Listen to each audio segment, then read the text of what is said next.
The foundations of Andean civilization were established millennia before Pachacuti ever dreamed of empire.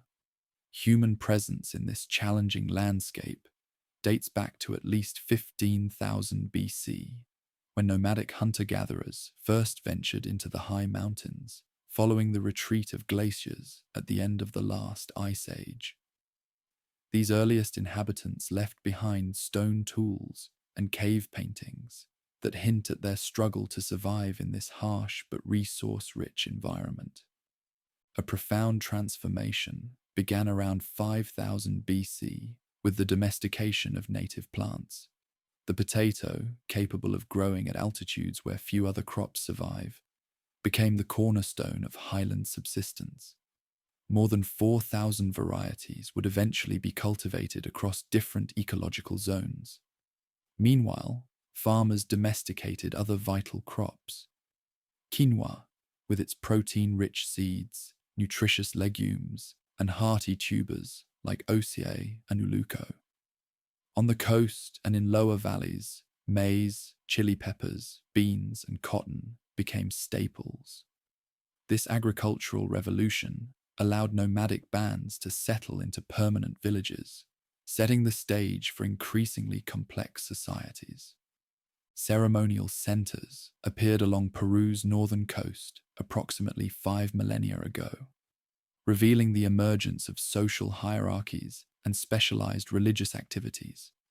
The remarkable urban center of Caral in the Super Valley emerged around 2600 BC, contemporaneous with the Egyptian pyramids. Its inhabitants constructed large platform mounds, sunken circular plazas, and residential complexes to house thousands. Notably, this sophisticated civilization developed without ceramic technology, instead creating musical instruments from animal bones and textiles from local cotton. Corral and similar centers emerged not through conquest, but through trade networks linking coastal fishermen with highland farmers. The first millennium BC witnessed a transformative religious movement centered at Chavin de Huantar in the north-central highlands. For nearly 7 centuries, spanning much of the first millennium BC, the Chavirna culture disseminated powerful religious iconography featuring composite beings that merged human features with those of jaguars, eagles, and caimans. The site's labyrinthine stone temples channeled water through hidden passageways, creating haunting reverberations that enhanced ritual experiences. This spiritual tradition unified diverse communities through shared religious practices rather than political control, establishing patterns of Panandean cultural exchange that would endure for millennia. As Chavin's influence diminished during the late Iron Age, distinctive regional cultures flourished across the Andean landscape. Throughout the period spanning from late antiquity to early medieval times in Europe, the southern coast became home to the Nazca people, creators of immense geoglyphs, enormous ground drawings of animals, plants, and geometric forms, stretching across the desert plateau. These massive figures, some extending more than 1,200 feet, were created by removing the darker surface stones to reveal lighter soil beneath. Their purpose remains debated, but they likely served astronomical, religious, and social functions. Nazca artisans also produced exquisite polychrome pottery, featuring naturalistic and mythological imagery, demonstrating their keen observation of the natural world.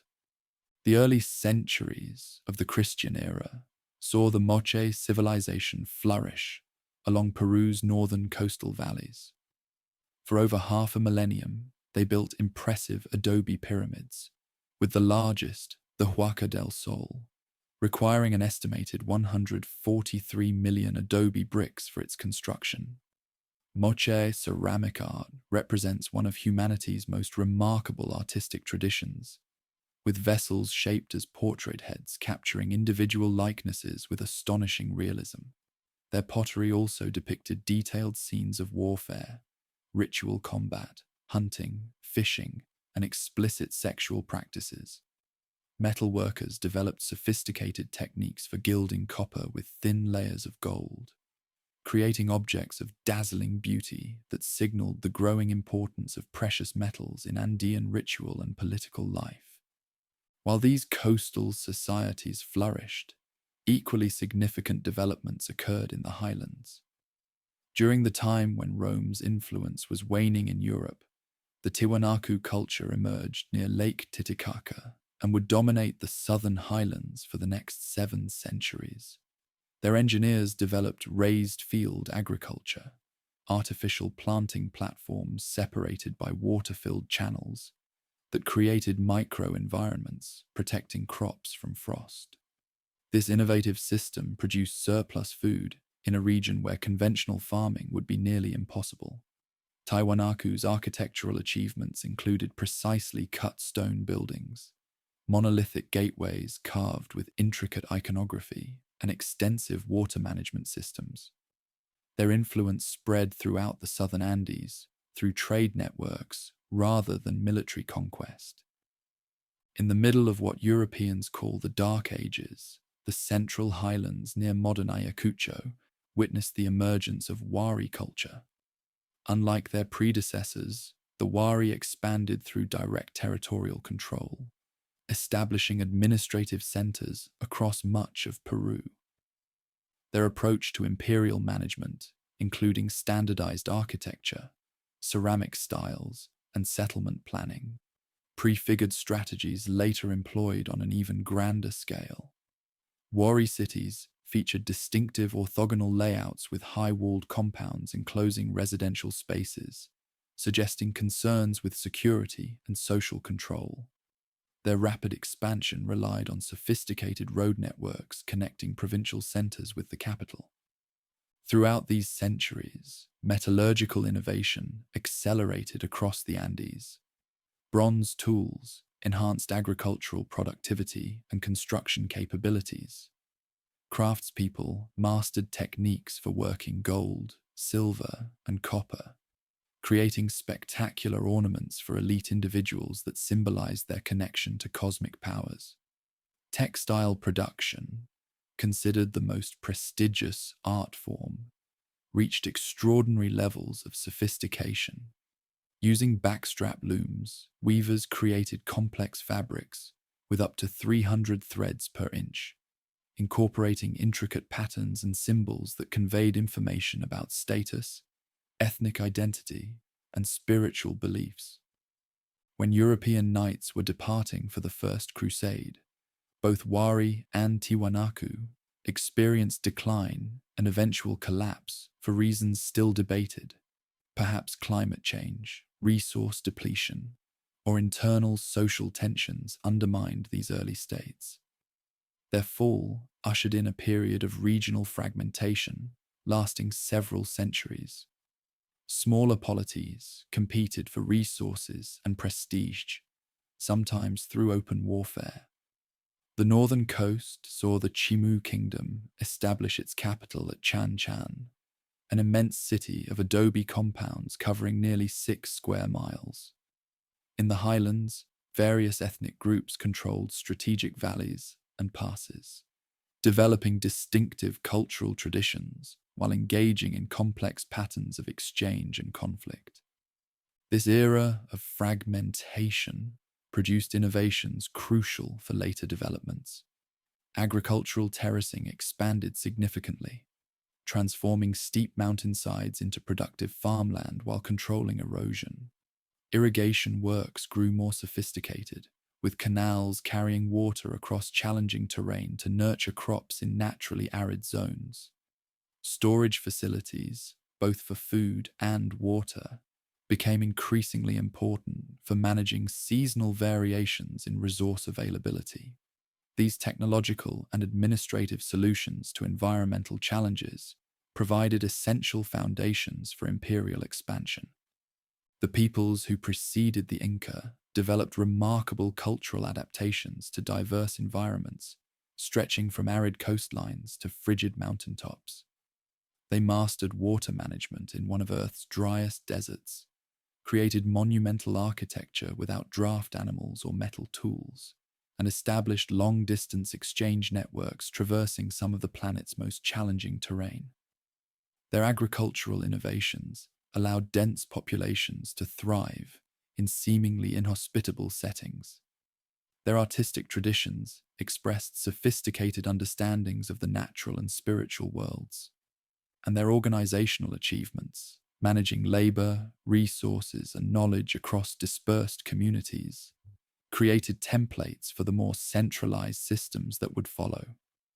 When a small ethnic group began expanding outward from their homeland in the Cusco Valley during the early 13th century AD, they did not create Andean civilization from nothing. Rather, they inherited millennia of cultural knowledge, technological innovation, and social organization.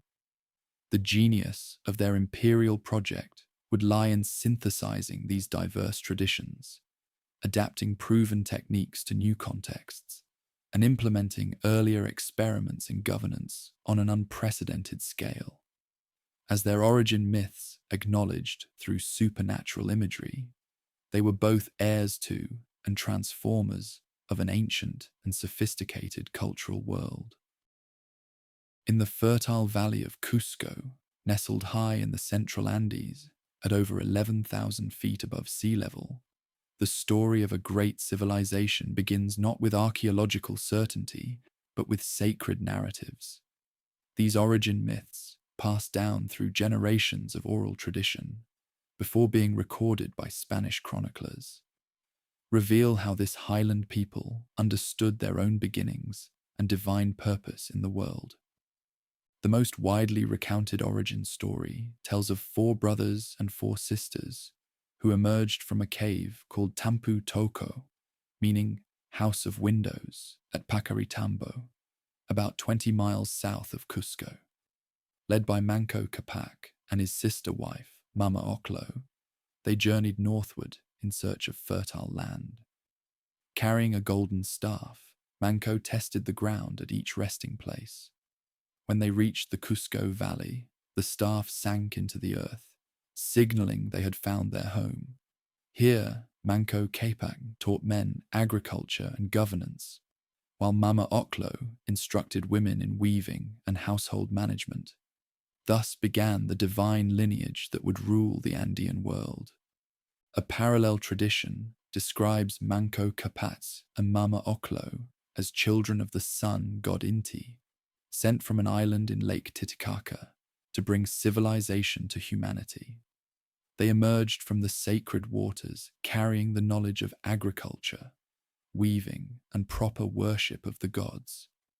This version emphasizes their divine parentage, reinforcing the royal ruler's claims to be direct descendants of the sun itself. These mythic narratives served crucial political purposes. They established the divine right of leadership, legitimized practices of sibling marriage within the royal lineage, and asserted their civilizing mission in the Andean world. The stories also reflected genuine cultural memories of migration, settlement, and the gradual development of agricultural expertise adapted to the challenging mountain environment. Archaeological evidence suggests a more complex reality beneath these mythological origins. During the 12th century AD, as regional polities throughout the Andes competed for resources and influence in the post-Wari landscape, a small ethnic group established themselves in the Cusco Basin. They were initially just one of many competing chiefdoms in the region, distinguished neither by size nor technological superiority. Their homeland occupied a strategic location at the intersection of several ecological zones, allowing access to diverse resources from different altitudes. This position offered advantages for trade and alliance building that would prove crucial in their subsequent rise to prominence. The historical record identifies Manco Capac as the first recognized leader of this nascent society, possibly ruling in the early 13th century. Whether he was truly a single historical figure, or a composite of several early leaders remains uncertain. What seems clear is that during this formative period, the foundational social and political institutions that would later facilitate expansion began taking shape.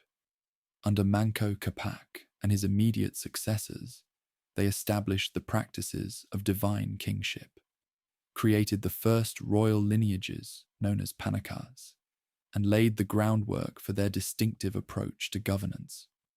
The hereditary succession that followed Manco Capac established what chroniclers would later call the dynasty of the early kings. These rulers, Sinchi Roca, Lyoke Yupanqui, Maita Capac, Capac Yupanqui, Inca Roca, Yahuar Huacac, and Viracocha, gradually extended their influence throughout the Cusco Valley over approximately 2 centuries. Each sovereign built upon the achievements of his predecessors, consolidating control over nearby lands and forming alliances with neighboring ethnic groups. These early kings were not yet emperors, but rather local leaders, slowly increasing their regional prominence. During this pre-imperial phase, the foundational elements of Cusco society took shape. The Ayllu system extended kinship groups that formed the basic social unit, organized community life and labor obligations. Each Ayllu maintained collective ownership of land, while also having specific ceremonial responsibilities. Marriage typically occurred within these kinship groups, strengthening social bonds while preserving access to ancestral territories. The household unit centered around a rectangular structure with stone foundations and adobe or stone walls topped with thatched roofs, typically housing a nuclear family supplemented by extended relations. Gender complementarity characterized Andean social organization during this formative period. Men and women operated in parallel spheres of influence and productivity, each essential to community well-being. Women controlled food preparation, chicha or corn beer production, textile manufacturing, and certain agricultural tasks. Men focused on field preparation, construction, and craft production. While men predominated in formal political positions, women of high status wielded considerable influence, particularly through control of cloth production, the most prestigious art form in Andean culture. This complementary system would later be reflected in the dual male-female leadership that characterized many aspects of imperial administration. Daily life in early Cusco revolved around agricultural cycles. Potatoes and other tubers formed the dietary foundation at high altitudes, supplemented by quinoa, meat from llamas and alpacas, and maize grown in the valley bottoms. The typical diet included chuño, freeze-dried potatoes produced through an ingenious process of freezing, trampling, and sun-drying, various stews, and chicha. Clothing consisted of tunics called unku for men and wraparound dresses known as anaku for women, with variations in design and ornamentation indicating social status. Textiles incorporated geometric patterns and symbolic elements that conveyed information about identity and social position. Religious practices centered around the worship of Inti, the sun deity associated with the ruling lineage, but also incorporated veneration of Viracocha, the creator god, Ilapa, the weather deity, and Pachamama, the earth mother. Natural features, mountains, springs, unusual rock formations were recognized as huacas, embodiments of sacred power requiring regular offerings. The Pleiades star cluster guided agricultural planning, while observation of solstices and equinoxes structured the ceremonial calendar. This early religious system already contained the cosmological framework that would later expand to encompass the entire empire. Under Viracocha, the 8th ruler in the traditional sequence, Cusco's influence extended throughout the valley and began pressing against neighboring territories. This expansion brought conflict with the Chanca, a powerful confederation to the west whose aggressive advances would precipitate the transformation of the Highland Kingdom from a regional chiefdom into an imperial power. The moment of crisis arrived when Chanca forces threatened Cusco itself around 1438 AD. According to chronicles recorded a century later, Viracocha and his designated heir, Inca Urcon, abandoned the city in the face of this threat. One prince, however, remained behind, Kusi Yupanqui, who rallied the city's defenders and achieved an unexpected victory against the Chanca. In the dramatic tellings of this pivotal battle, stones on the battlefield transformed into warriors to fight for Kusi Yupanqui, signaling divine support for his leadership. Following this miraculous victory, Kusi Yupanqui seized power, taking the regnal name Pachacuti Inca Yupanqui, he who remakes the world. This name would prove prophetic. Under his leadership, the modest kingdom centered on Cusco would begin its metamorphosis into Tahuantinsuyu, the land of the Four Quarters, the largest indigenous empire in the Western Hemisphere. The birth of this Andean state thus emerged from a complex interweaving of mythology and history. A small highland group with unremarkable beginnings gradually developed distinctive social institutions, religious practices, and political structures that prepared them for dramatic expansion. Their origin stories, whether recounting divine emergence from sacred lakes or caves, reflected genuine cultural memories while establishing the cosmic legitimacy of their rulership. When the moment of historical opportunity arrived, triggered by external threat and internal leadership transformation, they were positioned to reimagine their place in the Andean world. As Pachacuti assumed control in Cusco, the stage was set for an unprecedented imperial project. The modest kingdom that had slowly evolved over 2 centuries was about to undergo a revolutionary transformation that would alter the social, political, and physical landscape of Western South America. From their sacred valley home, these highland people would extend their influence across some of the most challenging terrain on Earth, incorporating millions from diverse cultures into a sophisticated administrative system. This remarkable expansion would build upon thousands of years of Andean cultural development, while introducing innovations in governance, infrastructure, and ideology that would leave an indelible mark on the region's history. When Pachacuti seized power in Cusco around 1438 AD, he inherited a modest kingdom of limited regional influence. Within 3 decades, he would transform this highland polity into the nucleus of the largest indigenous empire in the Americas. His name, meaning "he who transforms the world," perfectly captured the revolutionary nature of his reign. Through military genius, administrative innovation, and religious reform, Pachacuti laid the foundations for an imperial system that would eventually encompass millions of subjects across Western South America. The victory against the Chanca that catapulted him to power marked just the beginning of his military campaigns. Recognizing that the threat had not been permanently eliminated, Pachacuti first consolidated control over the immediate surroundings of Cusco. He systematically conquered the ethnic groups inhabiting the valley, incorporating their territories while reorganizing their social structures to serve the interests of the expanding state. Local leaders who submitted peacefully often retained positions of authority, though now subordinate to Cusco's hierarchy. Those who resisted faced harsher consequences, including forced resettlement and replacement by loyal administrators. After securing the Cusco Valley, Pachacuti turned his attention to the Chanca homeland.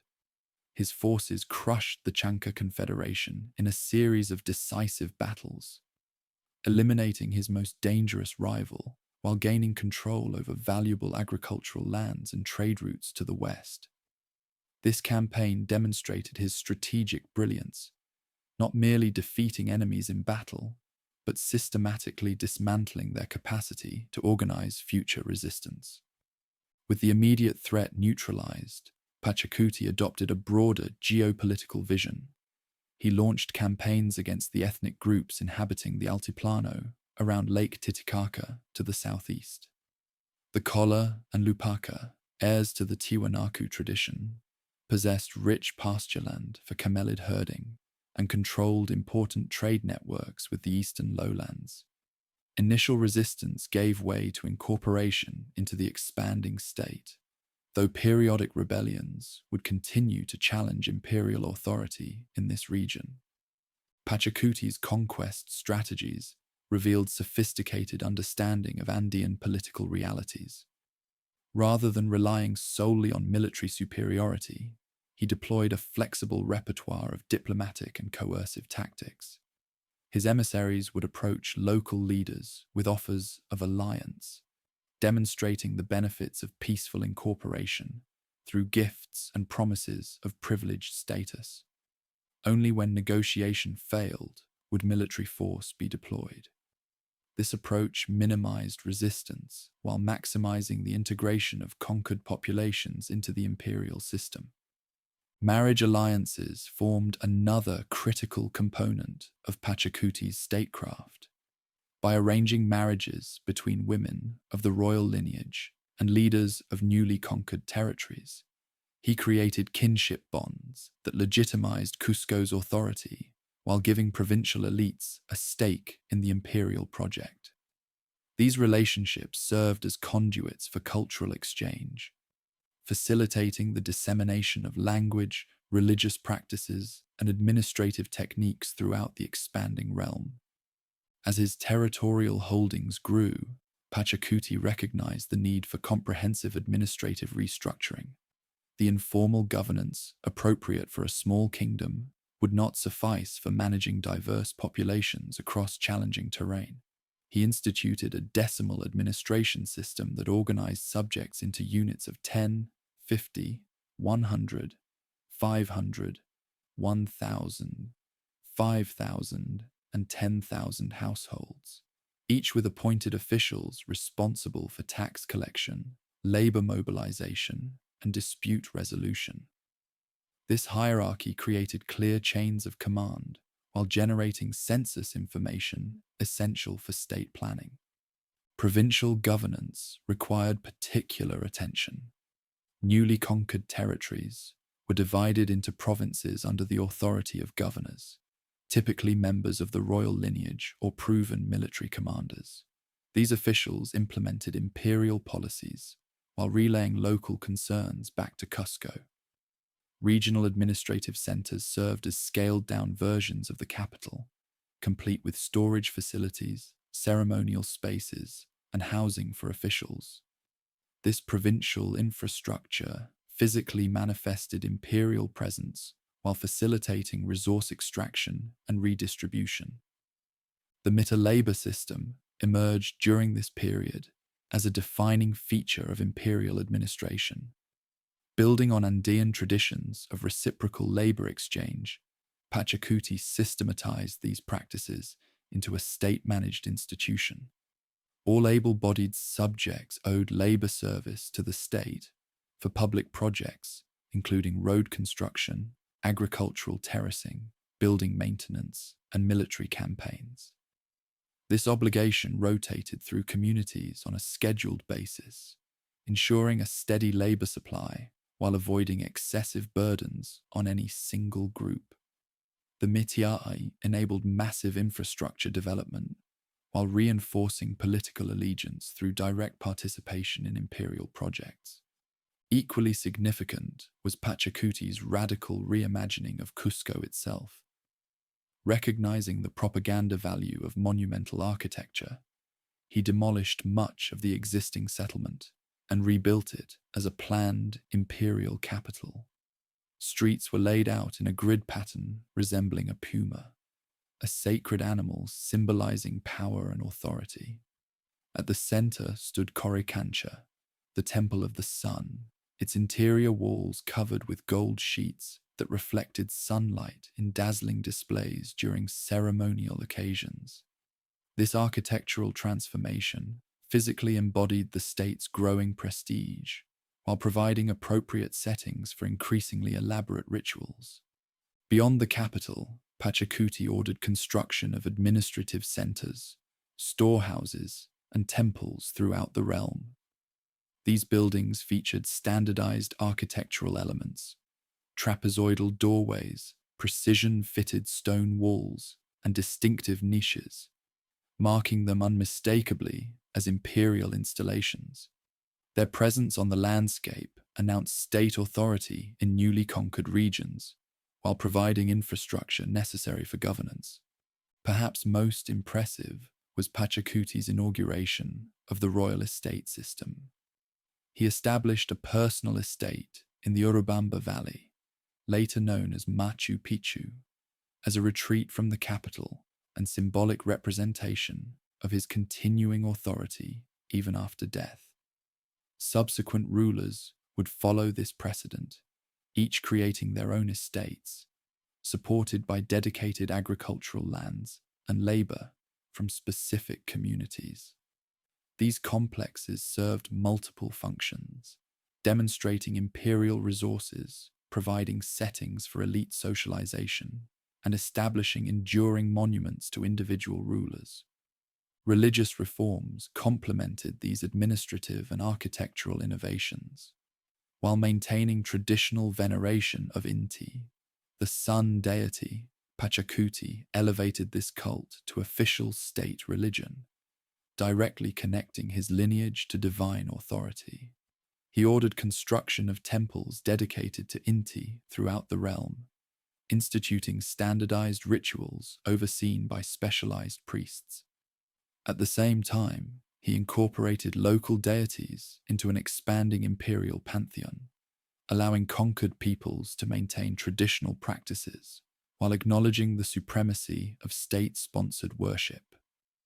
The sect system exemplified this religious reorganization. From Coricancha, 41 conceptual lines radiated outward like spokes of a wheel, organizing more than 328 huacas, sacred shrines or natural features, throughout the Cusco Valley. Each seke line was maintained by specific kin groups responsible for making offerings at designated huacas according to a ritual calendar. This system integrated sacred geography, social organization, and calendrical observance into a unified framework controlled by the state while incorporating diverse local traditions. Architectural and engineering innovations accelerated during Pachacuti's reign. Specialized stonemasons developed techniques for creating precisely fitted walls without mortar, particularly important in this earthquake-prone region. Some stones were shaped with slight convexity, creating walls that leaned slightly inward for enhanced stability. Construction methods varied by region and purpose. Fine ashlar masonry for temples and palaces, rougher fieldstone for agricultural terraces and ordinary buildings. This flexible approach maximized available resources while maintaining necessary structural integrity across diverse environments. Agricultural engineering received particular attention. Terracing systems transformed steep hillsides into productive farmland while controlling erosion. Some terraces featured sophisticated internal drainage layers consisting of stones, gravel, and sand beneath the topsoil. Irrigation channels, often lined with cut stone, directed water from springs and streams to crops growing in naturally dry areas. These agricultural innovations increased food production while demonstrating state mastery over the challenging Andean landscape. Cultural standardization accompanied these material developments. Quechua, the language of Cusco, was promoted throughout the realm as the administrative lingua franca, facilitating communication between imperial officials and local populations. Standardized ceramic styles, textiles, and other craft products projected imperial aesthetics while showcasing technical excellence. State-sponsored festivals brought together diverse populations in shared ritual experiences that reinforced political allegiance while allowing cultural exchange between previously isolated groups. Toward the end of his reign, Pachacuti began grooming his son, Tupac Yupanqui, as successor. Unlike previous transitions, which often involved contestation between rival claimants, Pachacuti instituted a period of co-rule beginning around 1463. This arrangement allowed the heir to gain administrative experience while demonstrating continuity in leadership.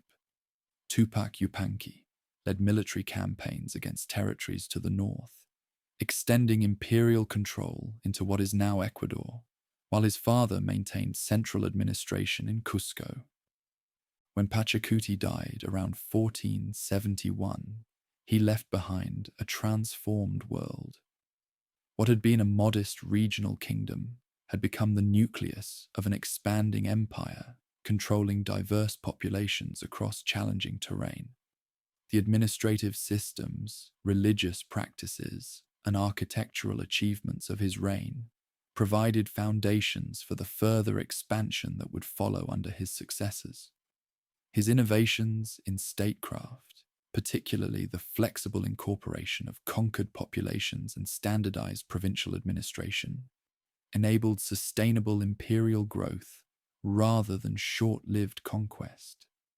Beyond specific achievements, Pachacuti established a template for legitimate imperial rule that subsequent leaders would follow. His combination of military prowess, administrative innovation, architectural patronage, and religious reform created a comprehensive model of sovereignty appropriate for the Andean context. The world-transforming quality evoked by his regnal name was no exaggeration. Through vision and pragmatism, he had fundamentally reshaped political possibilities in the Central Andes. The groundwork laid during these formative decades enabled the rapid imperial expansion that would follow.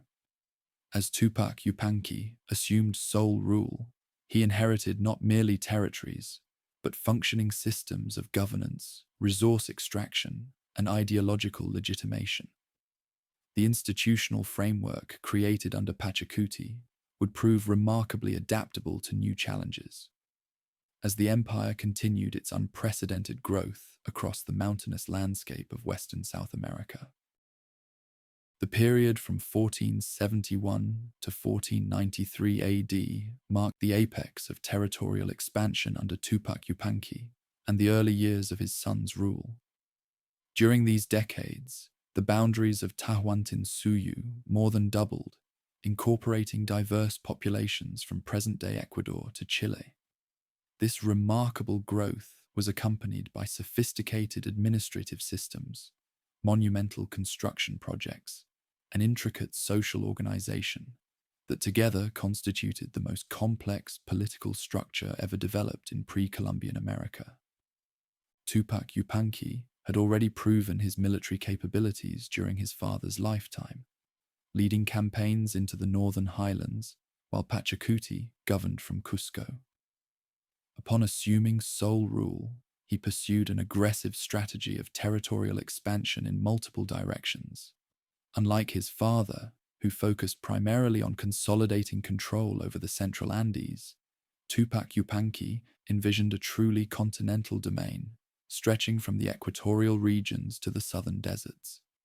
His most significant conquest targeted the Chimu Kingdom along the northern coast of present-day Peru. This sophisticated state, centered at the massive adobe city of Chan Chan, controlled rich agricultural valleys and maintained extensive trade networks along the Pacific coast. Its craftspeople created exquisite metalwork, textiles, and ceramics that symbolized elite status.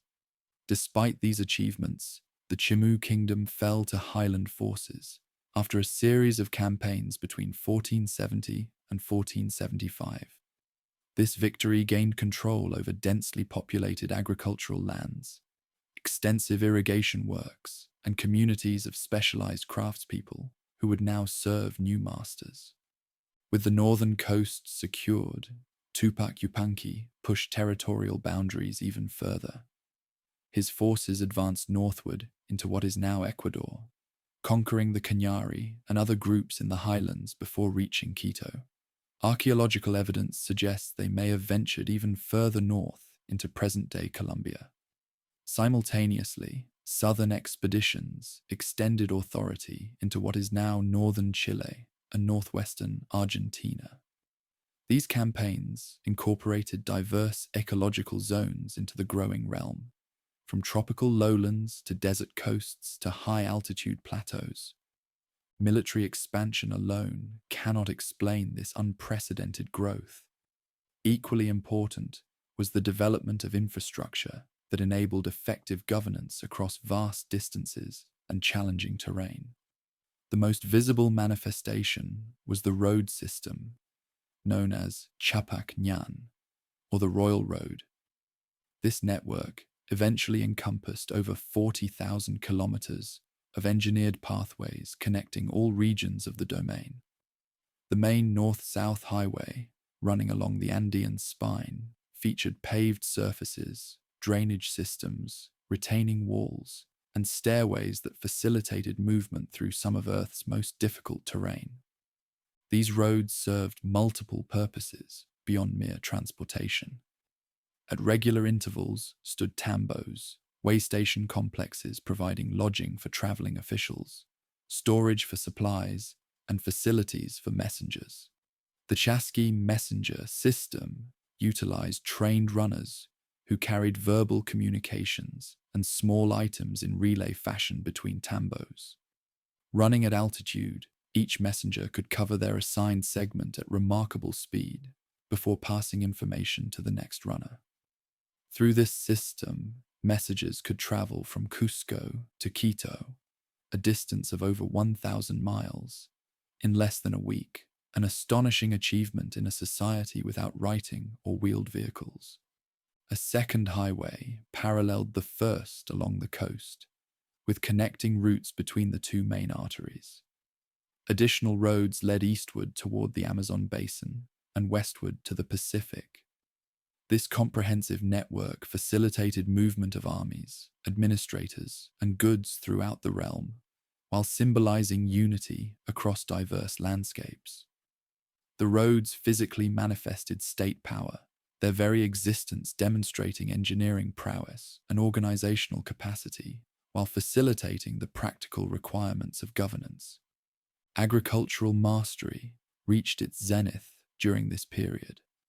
State-sponsored terracing projects transformed steep mountainsides across the highlands, creating level platforms for cultivation while controlling erosion.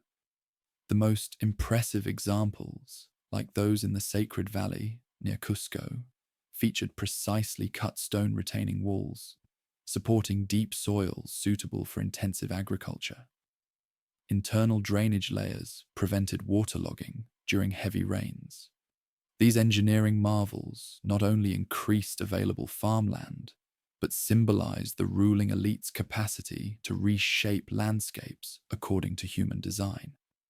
Irrigation works grew increasingly sophisticated, with canals carrying water long distances from sources in the mountains to fields in naturally arid zones. Some systems featured underground segments to reduce evaporation. Water management infrastructure included dams, reservoirs, and diversion structures that regulated flow according to seasonal needs.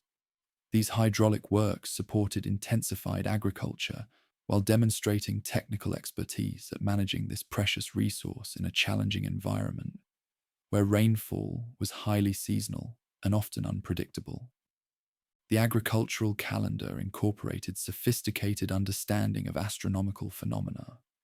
Observations of solstices, equinoxes, and stellar movements guided planting and harvesting schedules across different ecological zones. Officials monitored the appearance of the Pleiades constellation, whose visibility correlated with rainfall patterns crucial for agriculture. This knowledge combined with careful record-keeping, allowed for planning at a massive scale across regions with distinct growing conditions. Perhaps the most ingenious agricultural innovation was the implementation of the vertical archipelago economic model at a grand scale. This approach exploited the dramatic altitudinal variation of the Andes, where climbing a few thousand feet could mean entering entirely different climatic zones. Communities maintained access to lands at different elevations, producing diverse crops suited to specific conditions. Potatoes and other tubers at higher altitudes, maize and beans at middle elevations, coca and tropical fruits in lower valleys. Central administration built upon this traditional pattern, coordinating production and redistribution across ecological zones now united within a single political system. The organizational framework supporting this vast enterprise became increasingly specialized during Tupac Yupanqui's reign. The decimal administration system, initiated by Pachacuti, expanded to encompass new territories, with officials appointed to oversee units of population ranging from 10 households to 10,000. Local ethnic lords, known as curacas, maintained authority within their communities, but now operated within the broader hierarchy. This system incorporated pre-existing social structures into an overarching administrative framework, while maintaining clear chains of command, extending from village level to the capital. Record-keeping became more sophisticated with the development of the quipu system. These devices consisted of primary cords from which hung pendant strings tied into complex knots. Different knot types, positions, and string colors encoded numerical and categorical information about populations, tribute obligations, resources, and historical events. Specialized officials called Quaipucamayos maintained and interpreted these devices, providing administrators with detailed information necessary for governance. While not writing in the conventional sense, this system enabled precise record-keeping for a government managing millions of subjects without alphabetic or logographic script. Storage facilities constituted another critical component of societal infrastructure. Massive complexes of coal cars, stone storehouses, were constructed throughout the realm. These structures featured ventilation systems that maintained appropriate conditions for preserving grains, dried meats, textiles, and other goods. Some complexes contained hundreds of individual storehouses, representing enormous investments in construction, while demonstrating state control over vital resources. These facilities stored food reserves for times of scarcity, supplies for armies and laborers, and goods for redistribution according to centralized priorities. The economic system operated through principles of reciprocity and redistribution rather than markets or currency.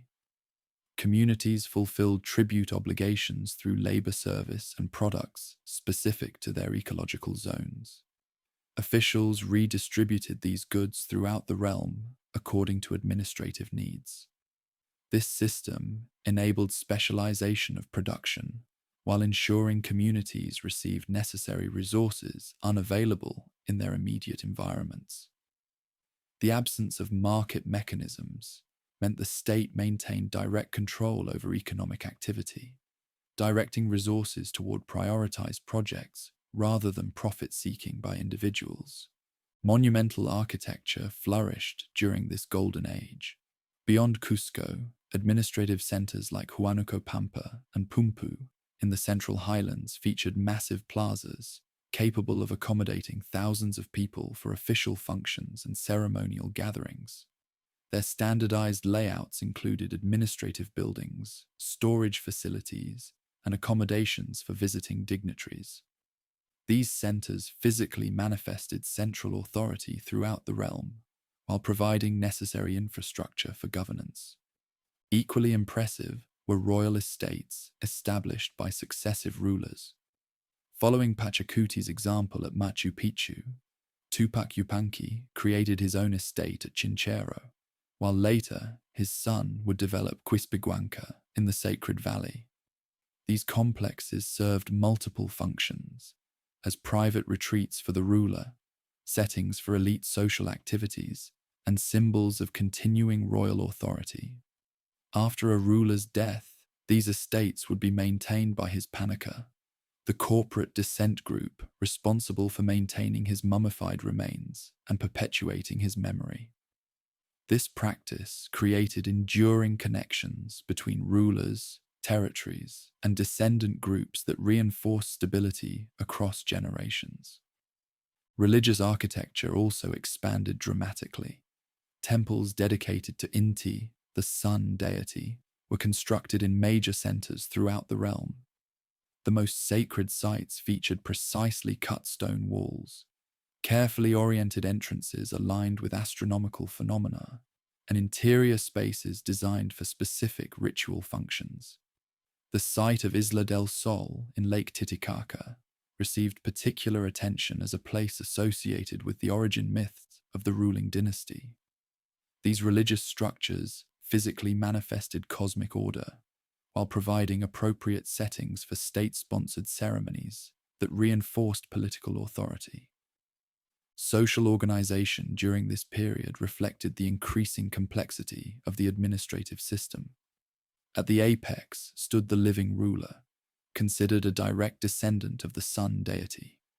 Below him, a nobility comprised of royal panicas and non-royal elite administered the realm. The bulk of the population consisted of Hatun Runa, ordinary subjects organized into Elas, traditional kinship groups that now functioned within the broader hierarchy. A separate category consisted of Yanakuna, individuals detached from their original communities to serve the state directly as specialized laborers, servants, or administrators. Gender complementarity characterized social organization at all levels. While men predominated in political positions, elite women exercised significant influence, particularly through the institution of secondary wives who created kinship connections between the ruling lineage and provincial elites. The highest-ranking women, known as aklakuna or chosen women, received specialized education before being assigned to religious service, marriage to high-ranking officials, or other roles serving state interests. Their training in textile production, chicha brewing, and ritual practices supported both practical needs and symbolic functions of the government. Daily life for ordinary subjects combined traditional practices with new obligations to the central authorities. Agriculture remained the foundation of subsistence, with households cultivating crops appropriate to their ecological zones, while maintaining limited herds of llamas and alpacas in highland areas. Domestic activities followed gender-specific patterns. Women typically managed food preparation, textile production, and childcare, while men handled field preparation, construction, and craft production. Community-level activities included maintenance of local irrigation systems, dispute resolution through traditional mechanisms, and observance of agricultural festivals that marked the seasonal calendar. The Mita labor system continued to organize work on state projects. Communities fulfilled these obligations on a rotating basis, providing workers for construction, agricultural expansion, mining, or military service.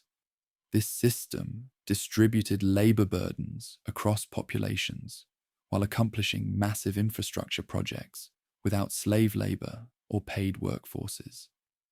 Reciprocally, the government provided food, chicha, and ceremonial recognition during these labor drafts, acknowledging the contributions of participating communities within the ideological framework of mutual obligation. Despite its apparent stability, tensions existed within this complex system. Recently conquered territories required more direct military presence, with fortresses and garrisons ensuring compliance with central demands. Some populations were forcibly resettled as Micmacs. Loyal colonists moved from their home territories to regions requiring additional supervision or specialized skills. These policies acknowledged the incomplete nature of cultural integration, even as administrative structures imposed standardized obligations throughout the realm. As Tupac Yupanqui's reign drew to a close around the year 1493, Tahuantinsuyu had reached its maximum territorial extent. His son and successor would focus less on further expansion and more on consolidating control over recently acquired territories, particularly in the northern regions. The administrative system had achieved remarkable sophistication, managing diverse populations across challenging terrain through hierarchical governance, infrastructure development, and ideological frameworks that legitimized central authority. This golden age represented the fullest expression of Andean statecraft, building upon millennia of cultural development while implementing innovations in governance, engineering, and social organization at unprecedented scale. The dawn of the 16th century found Tahuantinsuyu at the height of its power. Under the leadership of the 10th sovereign, who ruled from approximately 1493 to 1525, the administrative system reached its fullest development.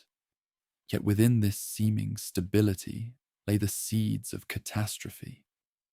A series of interconnected crises, some arriving silently from across the ocean, others emerging from within the governmental structure itself, would soon shatter the carefully constructed order of the Andean world.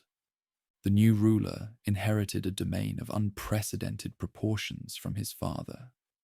Rather than pursuing further territorial expansion, he focused on consolidating control over recently conquered regions, particularly in the northern territories of present-day Ecuador. He established a second capital at Tomebamba, modern Cuenca, Ecuador, investing enormous resources in its development as a northern counterpart to Cusco.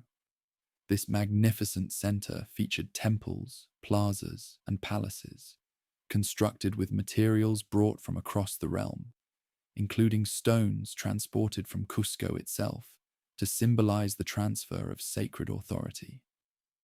The sovereign's extended presence in the north reflected persistent challenges in this region. The Karanki peoples had fiercely resisted incorporation, requiring multiple campaigns before their territories were secured.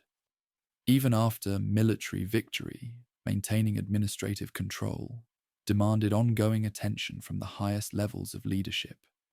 The ruler spent much of his reign personally overseeing governance in these northern provinces, a decision that would have profound consequences for succession politics after his death.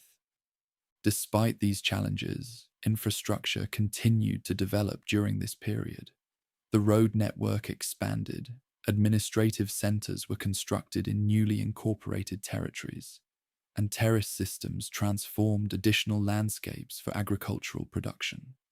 Storage facilities grew in size and number, creating reserves meant to sustain populations during times of scarcity.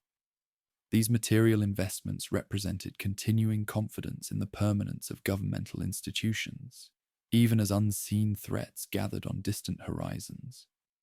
The first indications of impending calamity arrived via maritime contacts along the Pacific coast. Sometime around 1524, unusual vessels were reportedly sighted off the shores of Ecuador, strange ships with billowing white cloth that seemed to move against the wind. Though no direct contact occurred during these initial sightings, they represented the first physical manifestation of European presence in the region. Spanish expeditions led by Pascual de Andagoya and later Francisco Pizarro were beginning to probe southward from their base in Panama, seeking information about wealthy lands rumored to lie along the Pacific coast of South America. More devastating than these distant explorers was an invisible threat that traveled ahead of physical European presence. Smallpox, a disease entirely unknown in the Americas before 1492, began to spread through northern portions of the Andean realm around 1524 to 1525. Having no previous exposure and thus no immunological defenses, local populations experienced catastrophic mortality rates. The disease moved along trade routes and roads faster than any army, reaching communities that had never seen a European face. The impact proved particularly severe in densely populated administrative centers, where infections spread rapidly among concentrated populations. The demographic collapse disrupted agricultural production, labor drafts, and tribute collection throughout affected regions. Equally significant were the psychological and spiritual consequences of this inexplicable mortality, which challenged traditional understanding of illness and divine order. Many interpreted this unprecedented catastrophe as evidence of spiritual imbalance or divine disfavor, undermining confidence in established religious frameworks that legitimized central authority. Among the countless victims of this invisible invader was the sovereign himself, who reportedly died of smallpox, while in the northern provinces around 1525. Even more significantly, his designated heir, Ninan Kuyochi, succumbed to the same disease shortly before or after his father. This dual mortality at the highest level of leadership created an unprecedented succession crisis, with no clear procedure for resolving competing claims to power. The absence of an unambiguously designated heir opened the door to dynastic struggle. Two principal contenders emerged, each with significant bases of support within the governmental structure. One son, based in Cusco, claimed legitimacy through his mother's high status and his presence in the traditional capital. His half-brother, who had accompanied their father in the northern campaigns, controlled military forces in Ecuador and claimed his father had designated him as successor before death. What might have remained a negotiated division of authority escalated into open warfare that would tear apart the fabric of Andean governance. Initial rounds of this conflict involved diplomatic maneuvering rather than direct military confrontation. Each contender sought to secure the loyalty of provincial governors, military commanders, and religious authorities. The southern claimant controlled the traditional instruments of legitimacy in Cusco, including important religious shrines and the support of established panicas. His northern rival commanded the loyalty of experienced military forces that had been stationed in the north under their father's direct supervision. The rivalry reflected not merely personal ambition, but genuine differences in vision for governance. The southerner representing traditional centralization focused on Cusco, the northerner embodying a more flexible approach, incorporating northern territories as full partners in the administrative project. By 1529, these tensions erupted into open civil war. Initial engagements favored the Cusco-based contender, whose forces pushed northward toward his rival's strongholds. However, the northern faction commanded more experienced military leaders, including generals Quisquis and Chalcuchima, who had served during the northern campaigns. These commanders developed strategies that eventually turned the tide of conflict. After suffering early reverses, the northern forces counterattacked with devastating effectiveness, driving southward toward the traditional heartland. The civil war raged across the central Andes with unprecedented brutality. Unlike previous campaigns that typically incorporated defeated populations into the administrative structure, this internal conflict sought the complete elimination of opposing factions. Cities were sacked, agricultural systems destroyed, and water sources contaminated. Captured enemies faced execution rather than integration.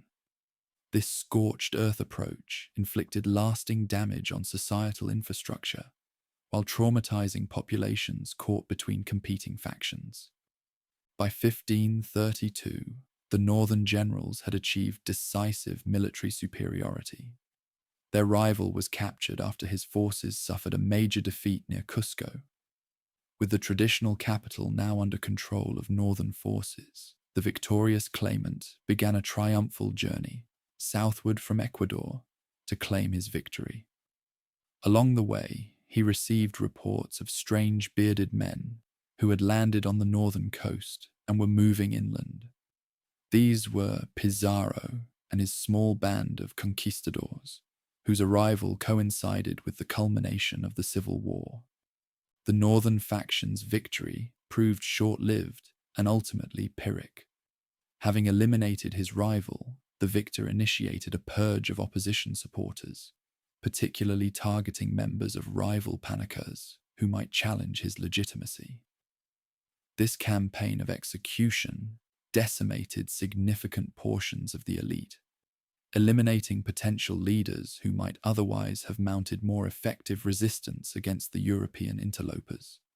The ritual knowledge, administrative expertise, and military experience contained within these eliminated lineages have represented an irreplaceable loss to Andean civilization. Beyond the human cost, the Civil War inflicted severe damage on societal infrastructure. Road segments were destroyed to impede enemy movements. Storage facilities were emptied or burned to deny resources to opposing forces. Agricultural terraces and irrigation systems suffered neglect or deliberate sabotage. These physical damages compounded the social disruption resulting from displacement of populations fleeing conflict zones. Communities that had participated in centralized projects for generations now focused on basic survival rather than contributing to larger administrative goals. The conflict similarly disrupted the spiritual foundations of governmental legitimacy.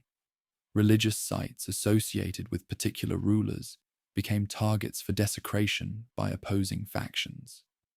Ritual specialists aligned with different contenders promoted competing narratives about divine favor and cosmic order. The predictable progression of ceremonies marking the agricultural calendar faltered amid violence and population displacement. These disruptions undermined the ideological frameworks that had legitimized central authority while providing cosmic orientation for ordinary subjects. Communication networks throughout the Andean realm deteriorated as the conflict intensified. The Chasqui messenger system, which had facilitated rapid information flow across vast distances, became unreliable as stations were abandoned or messengers intercepted by opposing forces. Without accurate intelligence about developments in different provinces, central coordination became increasingly difficult. Local officials made decisions based on limited information, often prioritizing immediate security concerns over longer-term administrative goals. The economic impact proved equally severe. Trade networks that had connected diverse ecological zones faltered amid insecurity on transportation routes. Craft specialists abandoned production centers in contested regions, resulting in decreased availability of prestige goods that had symbolized elite status and rewarded loyal service. The MITI labor system, which had mobilized workers for state projects, fragmented as communities redirected efforts toward local defense or simple survival. These economic disruptions compounded the demographic collapse already underway from epidemic disease. Most significantly, the Civil War shattered the aura of inevitability and divine sanction that had surrounded centralized governance. For generations, expansion and administrative consolidation had proceeded with apparent cosmic blessing. Now, with elites fighting among themselves, an unexplainable disease decimating populations, traditional narratives about divine order seemed increasingly tenuous. This crisis of legitimacy created openings for alternative power structures and belief systems that would gain influence in the chaotic period to follow. As the victorious northern leader journeyed southward to claim his throne in late 1532, the domain he sought to rule had already been fundamentally weakened. Population losses from disease had disrupted the administrative system based on census figures and labor drafts. Physical infrastructure had suffered significant damage from military operations. Elite lineages that traditionally provided administrative expertise had been decimated by targeted executions. Trade networks connecting diverse ecological zones had atrophied amid transportation insecurity. Perhaps most importantly, the ideological foundations legitimizing centralized rule had been undermined by the spectacle of competing factions, each claiming divine sanction. The full extent of this societal crisis remained invisible to most participants. From their perspective, the conflict represented a painful but temporary disruption to established order. Once a clear victor emerged, they assumed governmental institutions would resume normal functioning under new leadership. Few could imagine that the entire administrative system stood on the precipice of collapse, or that a tiny band of foreign interlopers would deliver the final blow to this already weakened structure. When Francisco Pizarro and 168 Spanish companions moved inland from the coast in 1532, they entered a realm already fighting itself, a sophisticated political system whose material and ideological foundations had been severely compromised by concurrent crises. The shadows that had gathered during the preceding decade, biological, political, military, and spiritual, had created vulnerabilities that would prove catastrophic when confronted with an entirely new form of existential threat. As the northern victor prepared to meet these strange visitors at Cajamarca, the stage was set for one of history's most consequential encounters between civilizations.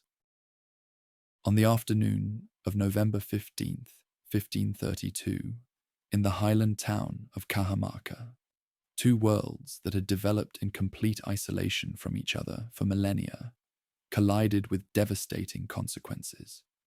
Francisco Pizarro, leading a small contingent of 168 European adventurers, orchestrated one of history's most audacious military deceptions against a society that, despite its recent internal struggles, still represented the most sophisticated political entity in the Americas. The path that brought these foreign interlopers to the Andean highlands began decades earlier with the European discovery of the Americas. Following Columbus's voyages and the subsequent conquest of the Aztec domain by Hernán Cortés, Iberian attention turned toward the rumored wealth of regions to the south.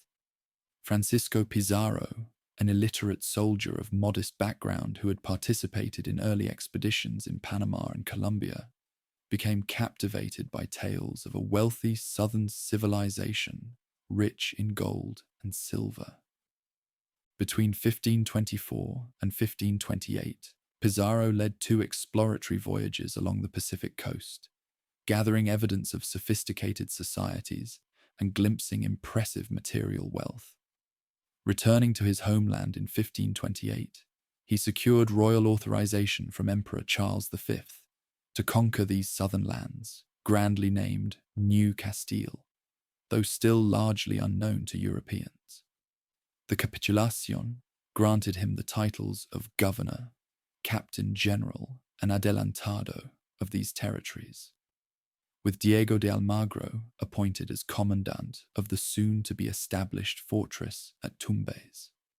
When Pizarro's third expedition landed on the northern coast in early 1532, they entered a realm already destabilized by factors entirely beyond their knowledge or making. Smallpox had decimated populations and killed key leadership figures. A brutal civil war had just concluded, leaving societal infrastructure damaged and political legitimacy fragmented. These circumstances created vulnerabilities that would prove decisive in the coming confrontation. The European force was remarkably small given its ambitious goal. Among Pizarro's 168 men were approximately 62 mounted soldiers, 106 foot soldiers, and perhaps 30 crossbows and arquebuses. This modest contingent was supplemented by local allies and interpreters, including coastal peoples who harbored resentments against recent Andean domination of their regions. Most notable among these was Felipillo, a young man from Tumbes, who had learned European languages during earlier expeditions and would serve as the primary translator during crucial negotiations. As the newcomers advanced inland, they benefited enormously from the recently constructed royal highway system. The very infrastructure built to maintain central authority now facilitated its undoing, allowing the foreigners to move rapidly through challenging terrain. At regular intervals, they encountered tambos, stocked with provisions, and staffs of local workers obligated to assist travelers on official business. Many provincial officials, uncertain about political dynamics after the Civil War, treated the strangers as authorized visitors rather than hostile invaders. Meanwhile, the victorious northern leader, Atahualpa, was making his way southward toward Cusco, following his triumph over his brother Huascar. Resting at the hot springs near Cajamarca, he received reports about the strange bearded men advancing from the coast.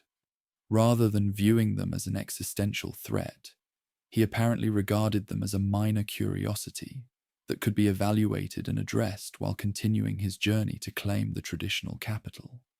This misjudgment, understandable given the tiny size of the foreign force relative to his military resources, would prove catastrophic. Through messengers, Atahualpa granted the foreigners permission to visit him at Cajamarca, possibly intending to incorporate these exotic visitors into traditional diplomatic protocols, or perhaps planning to demonstrate his power before either eliminating or accommodating them. The Europeans, meanwhile, recognized their extreme vulnerability, despite their technological advantages of steel weapons, horses, and gunpowder.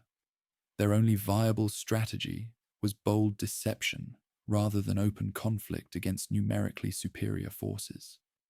Upon reaching Cajamarca on November 15th, the expedition found the town largely emptied of regular inhabitants, with Atahualpa and his substantial retinue encamped on nearby hills.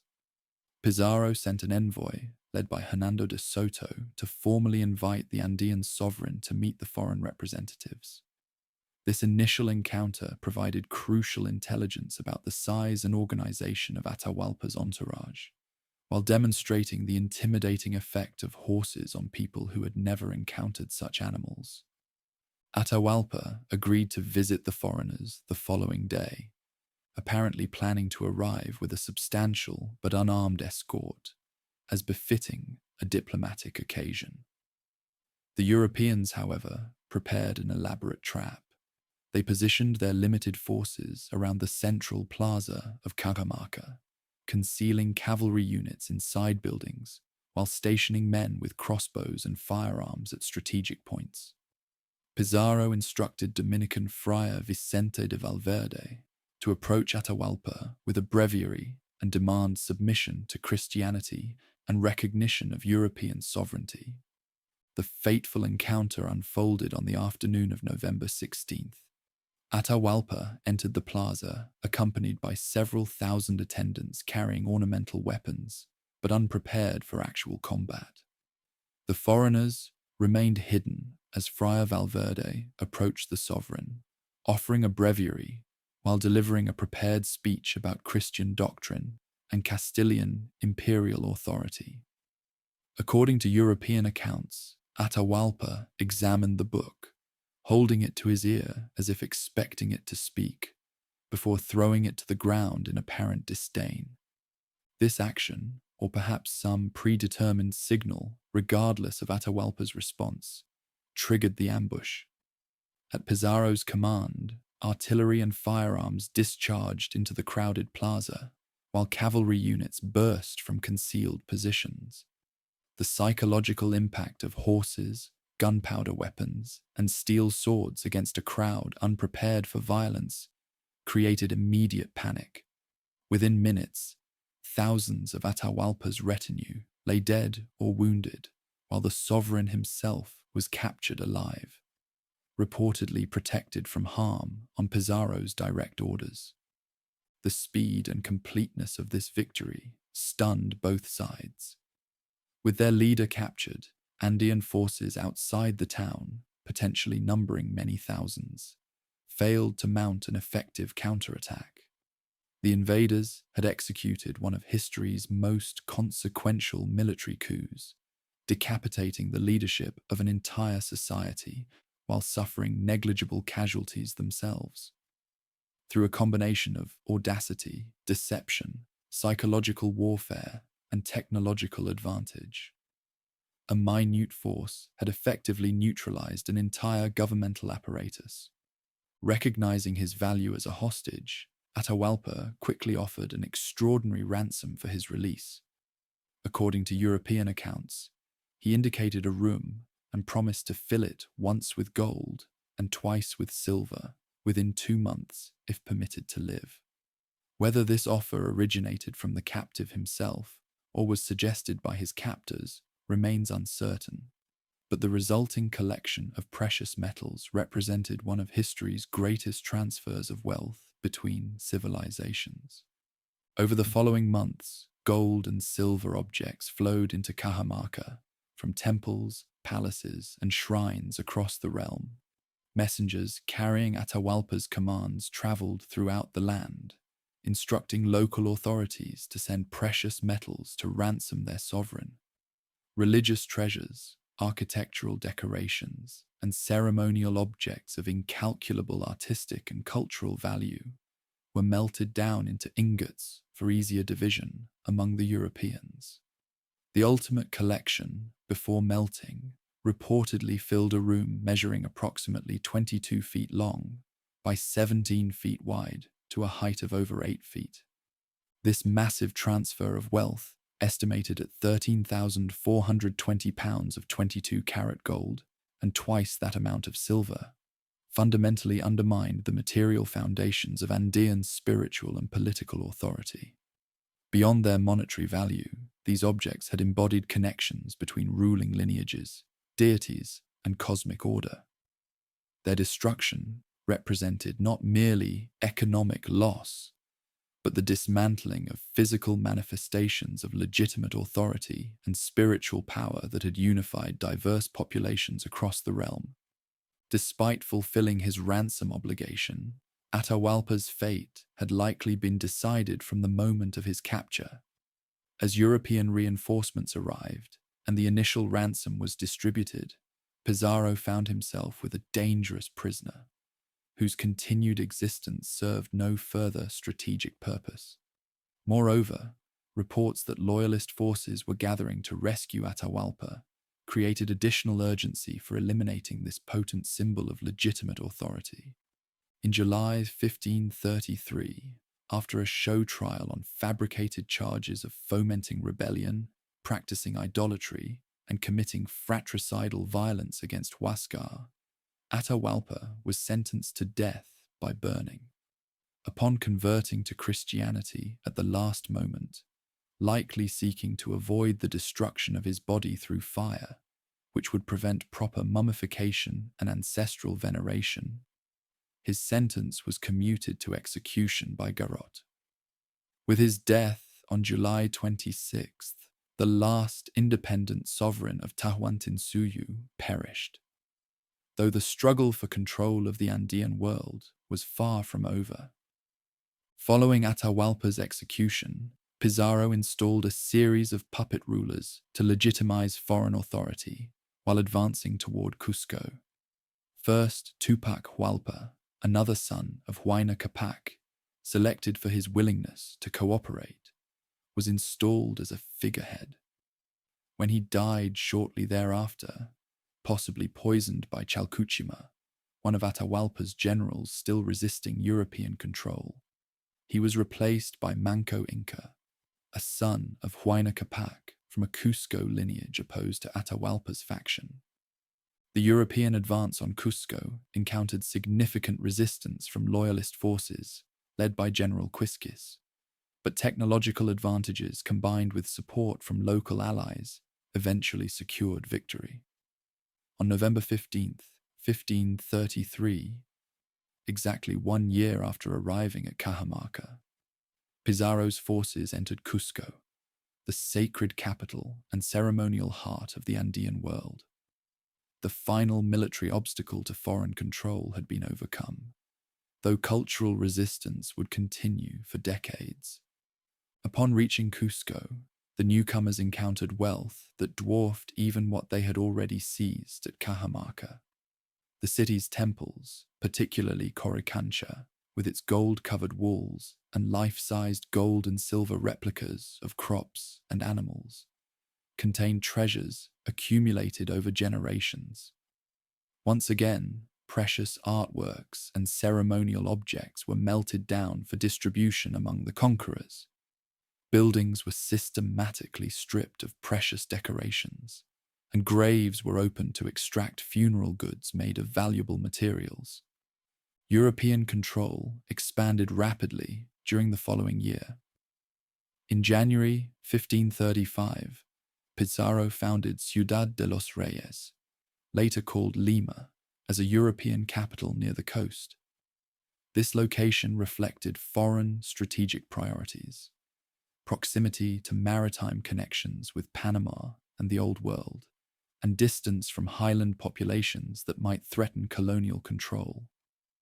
The establishment of this coastal administrative center began a geographical reorientation of power that would permanently alter Andean economic and political patterns. The technological advantages that enabled the initial military victories were complemented by biological factors beyond either side's comprehension. European diseases continued to devastate local populations, unprotected by inherited or acquired immunity. Smallpox, measles, influenza, and typhus moved through communities faster than foreign forces themselves, often depopulating regions before Europeans physically arrived.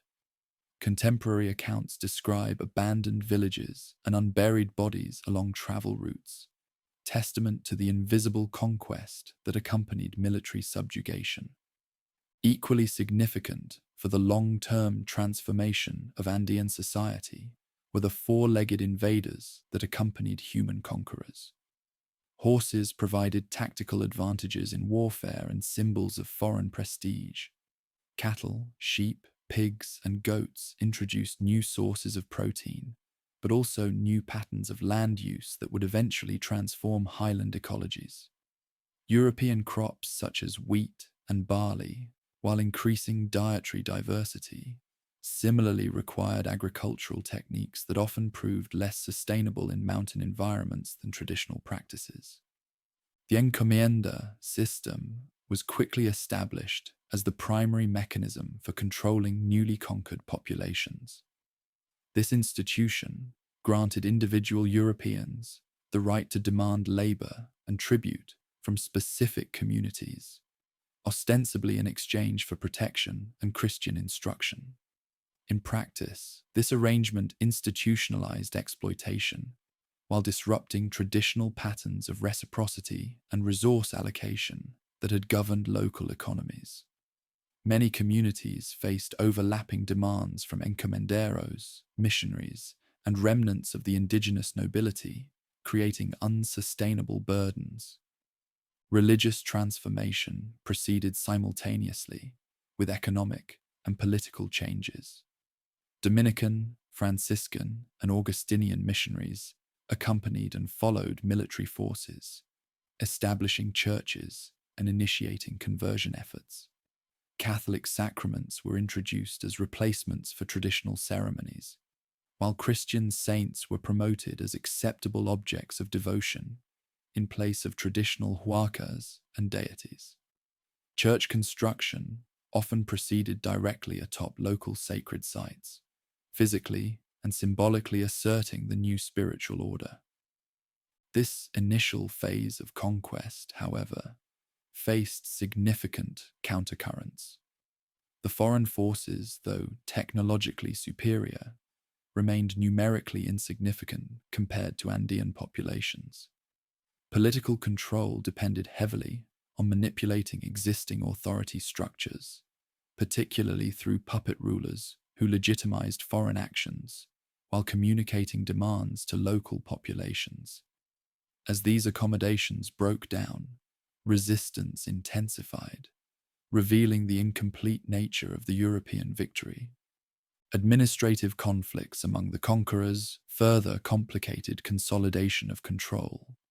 Diego de Almagro, who had co-financed the expedition with Pizarro, but arrived after the initial triumph at Cajamarca, received a separate grant to conquer territories to the south, creating jurisdictional disputes that would eventually erupt into open civil war among European factions.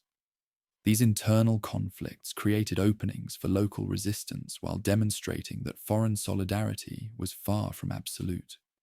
Most significantly, Manco Inca, initially installed as a cooperative figurehead, grew increasingly disillusioned with foreign rule. After suffering personal humiliation and witnessing the systematic destruction of sacred sites and traditional authority structures, he escaped from Cusco in 1536 and organized the most substantial counteroffensive against European control, a massive rebellion that would fundamentally challenge the apparent finality of the conquest. The initial phase of European intrusion thus established patterns that would characterize Andean experience for centuries to come: technological change, religious transformation, economic exploitation, demographic collapse, and persistent resistance against external domination. The sophisticated administrative system built over generations by Andean rulers had been decapitated but not fully replaced. Traditional beliefs had been challenged but not eliminated. A new order was emerging from the collision of civilizations, but its ultimate form remained uncertain as both sides adapted to unprecedented circumstances. From the European perspective, the conquest represented an extraordinary success. A tiny force had overcome one of the world's most sophisticated polities, securing fabulous wealth while extending political and religious authority over vast territories. From an Andean perspective, however, the story was far from concluded. Despite catastrophic losses, demographic, material, and cultural, significant elements of traditional society remained intact, ready to resist, adapt, or accommodate as circumstances required. The shadow of foreign domination had fallen across the Andes, but local light would continue to flicker and sometimes flame brightly in the years to come. The European conquest of the Andean world was neither as swift nor as complete as the dramatic events at Cajamarca might suggest. In April 1536, less than 4 years after Pizarro's fateful ambush, a massive rebellion erupted that nearly reversed the foreign victory. This uprising, led by Manco Inca, marked the beginning of 4 decades of organized resistance that would preserve elements of traditional authority, while forcing the European colonizers to recognize the limits of their control over Andean populations. Manco's path from collaboration to resistance reflected the deteriorating relationship between the European conquerors and the native nobility. Initially installed as a friendly figurehead after Atahualpa's execution, Manco had cooperated with Pizarro's forces during the occupation of Cusco, even providing military assistance against holdout forces loyal to Atahualpa's generals. In return, he expected to maintain meaningful authority within the traditional framework of reciprocal obligations that had characterized Andean governance for generations. Reality proved harshly different. Foreign encomenderos showed little respect for either Manco's royal status or Andean cultural practices. The The young sovereign faced repeated humiliations, including imprisonment for failing to produce gold on demand. Most egregiously, the newcomers sexually abused women of the royal household, including Manco's own wives and sisters. These violations of fundamental social norms demonstrated that European recognition of his authority was purely nominal, a convenient fiction until direct colonial control could be established. Recognizing the true nature of his position, Manco secretly organized resistance while maintaining a facade of cooperation. During Holy Week observations in 1536, when many colonists were engaged in religious activities, he requested permission to leave Cusco briefly to retrieve a golden statue of his father. Once beyond foreign surveillance, he immediately began mobilizing a massive army, sending messengers throughout the Central Andes to summon forces loyal to traditional authority. The response exceeded even European fears. Within weeks, Manco had assembled a force estimated between 100,000 and 200,000 warriors, drawn from multiple ethnic groups across the former realm. This coalition, temporarily setting aside local differences in the face of foreign domination, surrounded Cusco in May 1536 and laid siege to the colonial stronghold. Simultaneously, another substantial force descended on the newly established capital at Lima, creating a coordinated offensive against the primary centers of European control. The siege of Cusco nearly succeeded in eliminating the foreign presence in the Andean heartland.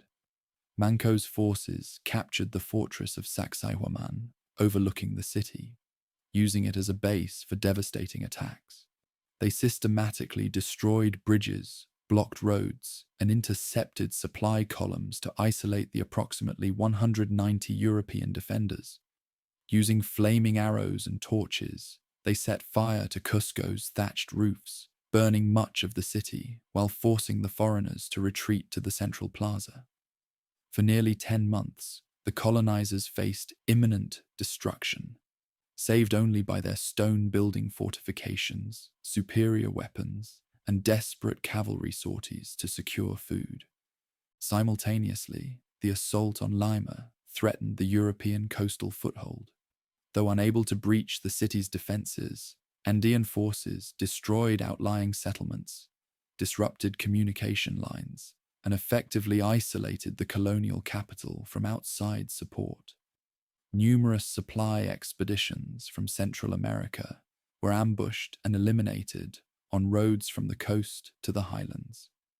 For several months, during 1536 to 37, foreign control extended barely beyond the walls of their two main settlements, with the vast majority of the Andean territory returned to native authority.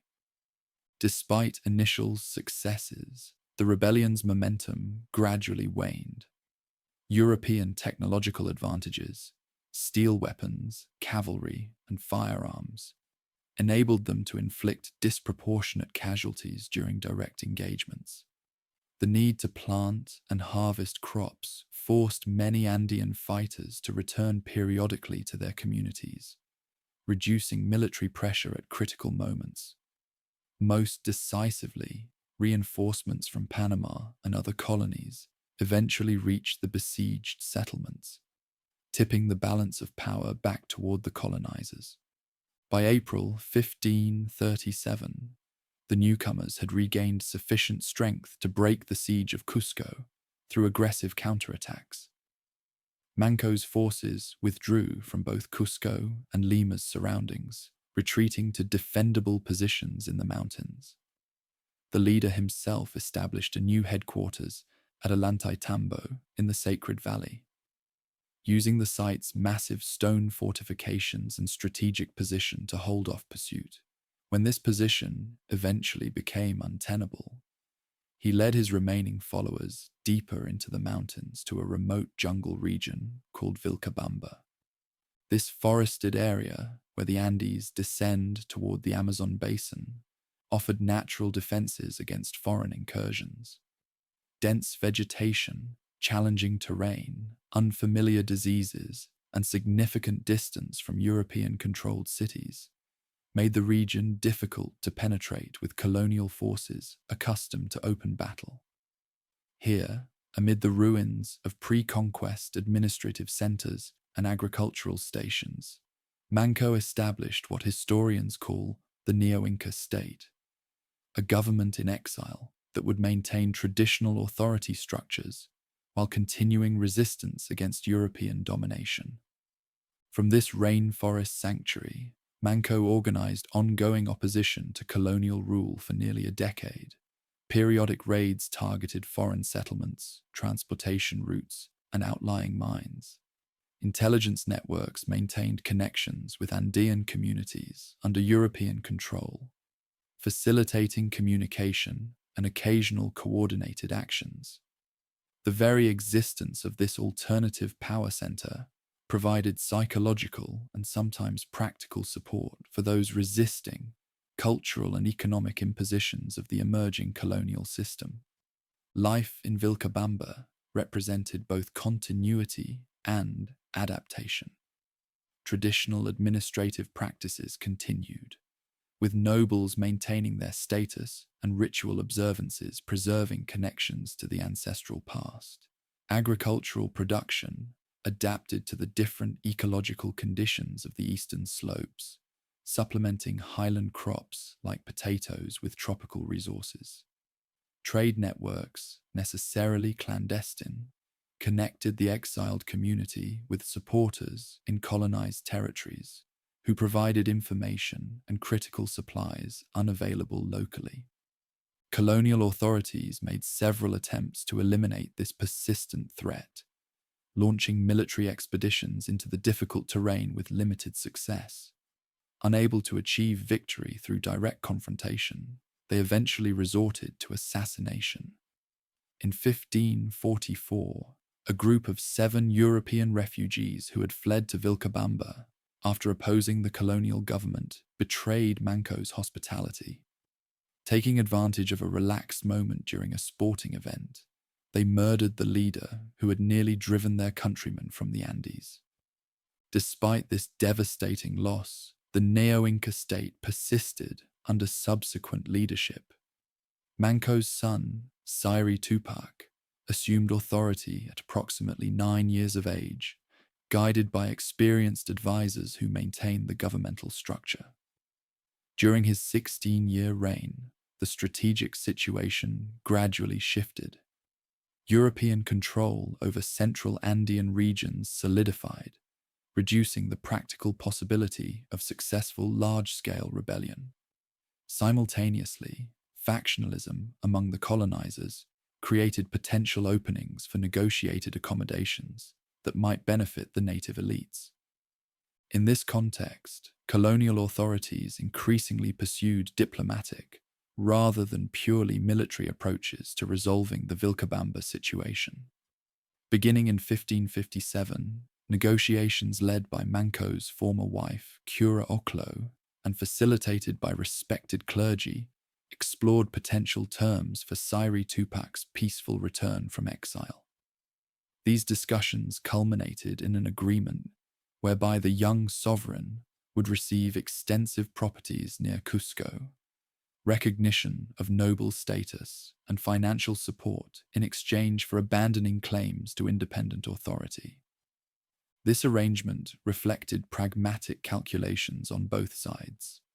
For colonial authorities, eliminating a symbolic alternative to European rule without expensive military operations represented a significant political victory. For Sayri Tupac and his advisors, the diminishing prospects for successful resistance made honorable accommodation increasingly attractive. In 1560, the young leader left Vilcabamba and traveled to Lima, where he formally accepted baptism as Diego Sayri Tupac before establishing residence on granted estates in the Sacred Valley. Leadership in Vilcabamba passed to Titu Cusi Yupanqui, another son of Manco, who rejected accommodation with the colonial system. Under his direction, the exile community maintained a complex relationship with foreign authorities, sometimes engaging in negotiations while simultaneously preparing for potential military confrontations. This strategic ambiguity allowed the Neo-Inca state to survive, while European attention focused on more pressing administrative challenges elsewhere in their expanding South American territories. Titu Cusi demonstrated remarkable diplomatic sophistication during his 11-year leadership. He entertained Augustinian missionaries, allowing limited Catholic presence in Vilcabamba while maintaining traditional religious practices. He dictated a detailed account of the conquest and its aftermath, from the Andean perspective, creating one of history's most valuable records of this pivotal period. He engaged in protracted negotiations with colonial officials, extracting concessions and recognition while delaying final resolution of Vilcabamba's status. Throughout this period, Vilcabamba served as more than merely a political entity. It represented the continuation of cultural practices increasingly suppressed in colonized territories. Traditional ceremonies maintained connections with ancestral deities, preserving knowledge that would otherwise have been lost to European religious restrictions. Historical narratives transmitted through oral tradition retained perspectives erased from foreign chronicles. Agricultural techniques, technological skills, and artistic forms continued developing in relative isolation, creating a repository of cultural knowledge that would eventually influence broader Andean society. Beyond Vilcabamba's boundaries, resistance took diverse forms throughout colonial territories. The most dramatic manifestation emerged during the 1560s with the Takiyonkoi movement, a revitalization religion that spread through central highland regions. Adherents proclaimed that traditional huacas, sacred beings, shut places, had regrouped and would soon expel the foreigners while punishing native converts to Christianity. Participants exhibited ecstatic dancing and prophetic utterances, physically manifesting possession by resurgent traditional deities. Though eventually suppressed through ecclesiastical investigations and punishments, this movement demonstrated the enduring vitality of pre-conquest spiritual frameworks. More subtle forms of resistance included strategic adaptation of European institutions to Andean purposes. Local communities reinterpreted Catholic saints as manifestations of traditional deities, creating syncretic religious practices that preserved core cultural values beneath acceptable Christian exteriors. Native nobles leveraged colonial legal systems to protect community lands and resources, becoming expert in using foreign bureaucracy against its own excesses. Artwork incorporated traditional symbols and meanings within European forms and materials, communicating cultural continuity through ostensibly Christian imagery. Colonial authorities recognized these challenges to their cultural and political hegemony. Under Viceroy Francisco de Toledo, who assumed office in 1569, the administration launched a comprehensive program to eliminate remaining centers of autonomy while restructuring Andean society to serve colonial interests. This program included forced resettlement of scattered communities into centralized reducciones for easier control and tax collection, codification of labor obligations through the colonial mitre system, and systematic campaigns against persistent idolatry and traditional religious practices. Toledo's most ambitious goal involved eliminating the alternative power center at Vilcabamba. When Titu Cusi died suddenly in 1571, possibly from pneumonia, though some sources suggest poisoning, leadership passed to his younger half-brother Tupac Amaru. This transition created the opportunity Toledo had been seeking. Claiming that Titu Cusi had been murdered by his own people, The viceroy dispatched a substantial military expedition to investigate the situation, with the true intention of eliminating the Neo-Inca state once and for all. In June 1572, colonial forces under Captain Martin Hurtado de Arbeito invaded Vilcabamba. Vastly superior in weapons and tactics, they quickly overcame defensive positions that had previously deterred incursions. Tupac Amaru and a small group of followers fled deeper into the jungle, but were captured within weeks when their canoes were overtaken during an attempted river escape.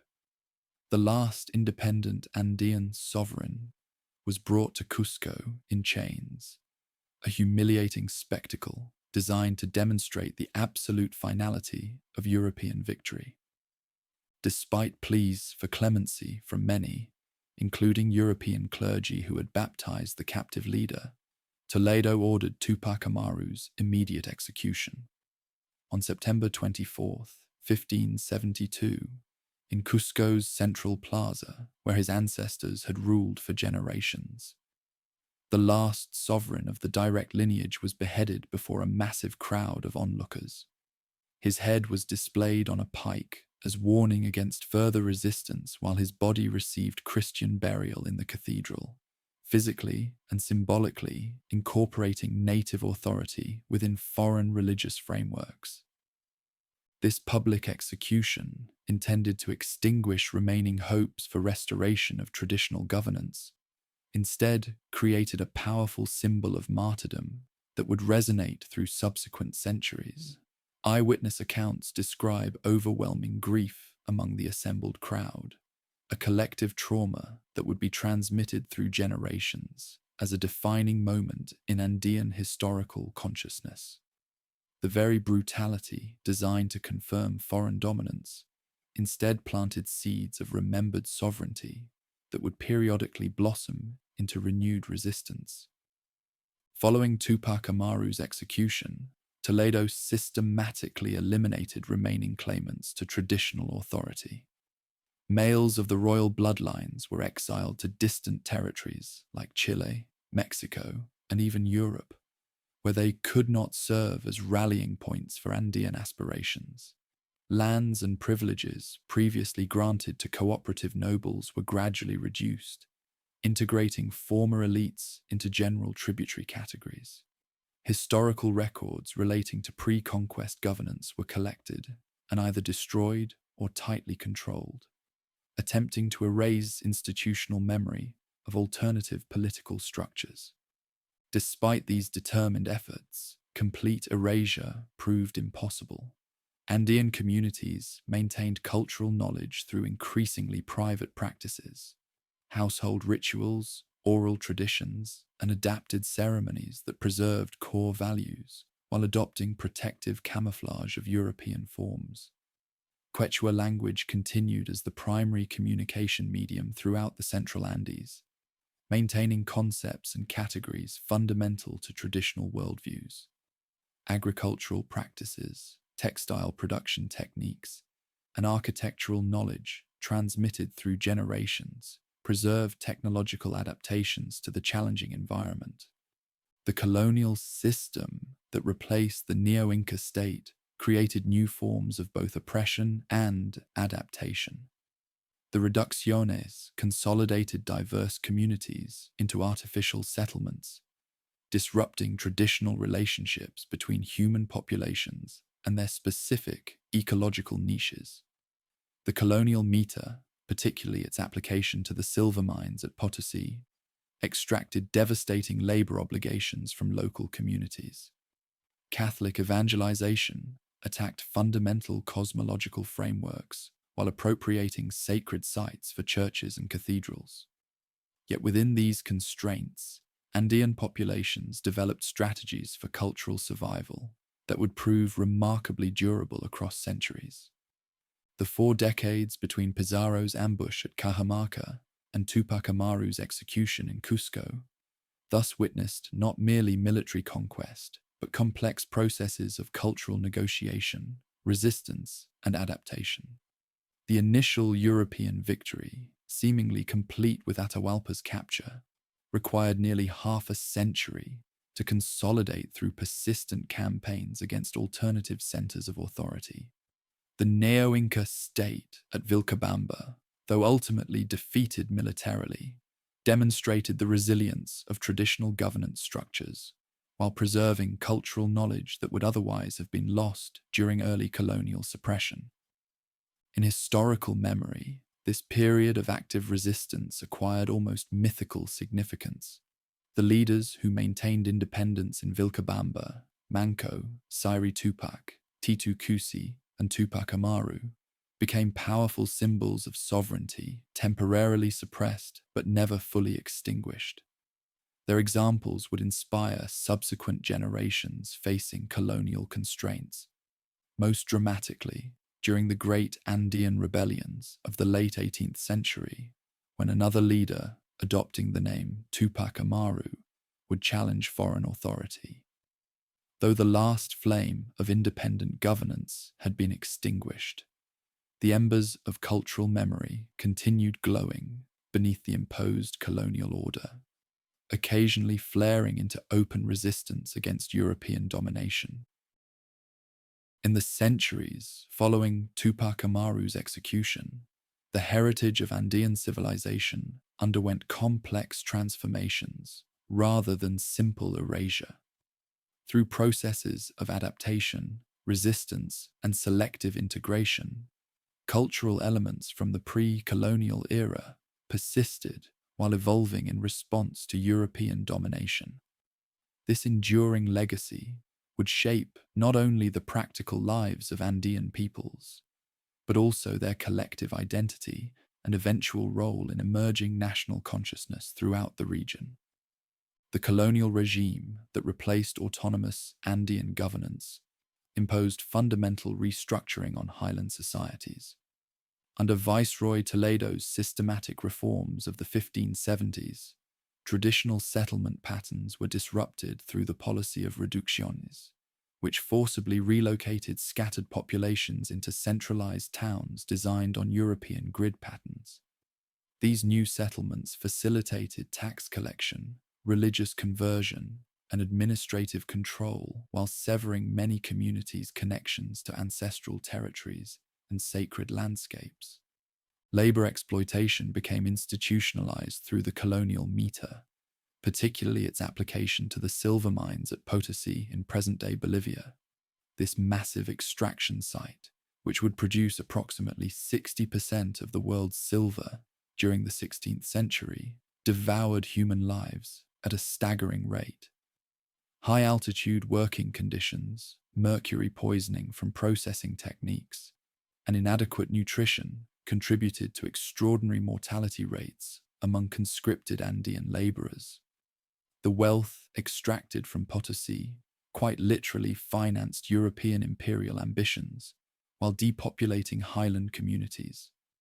Land tenure systems underwent dramatic transformation as European concepts of private ownership gradually displaced collective landholding traditions. Colonial elites accumulated vast estates through grants, purchases, and sometimes outright seizures, creating the hacienda system that would dominate rural social organization for centuries.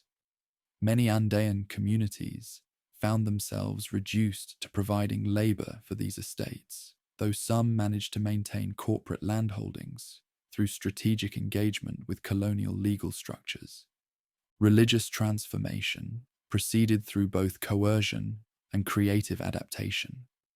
Catholic missionaries systematically targeted traditional spiritual practices, destroying sacred objects, prohibiting ceremonies, and punishing ritual specialists.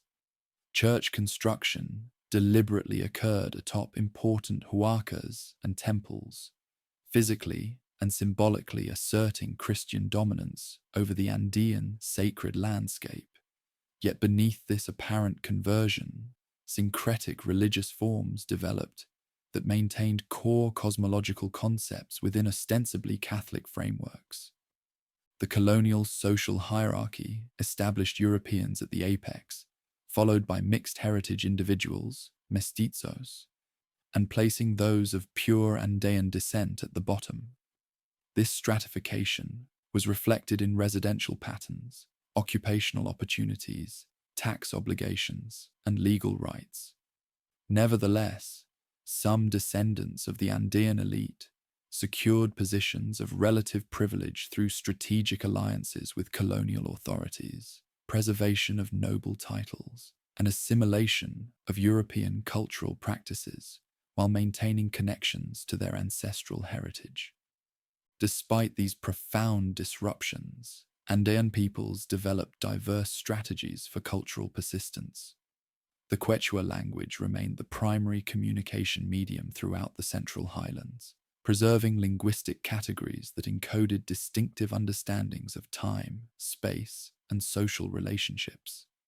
Agricultural techniques developed over millennia continued as practical necessities in challenging mountain environments, where European farming methods often proved inadequate.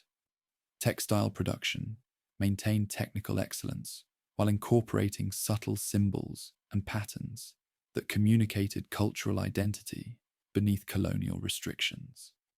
Throughout the colonial period, periodic uprisings challenged European domination, while often invoking memories of pre-conquest autonomy.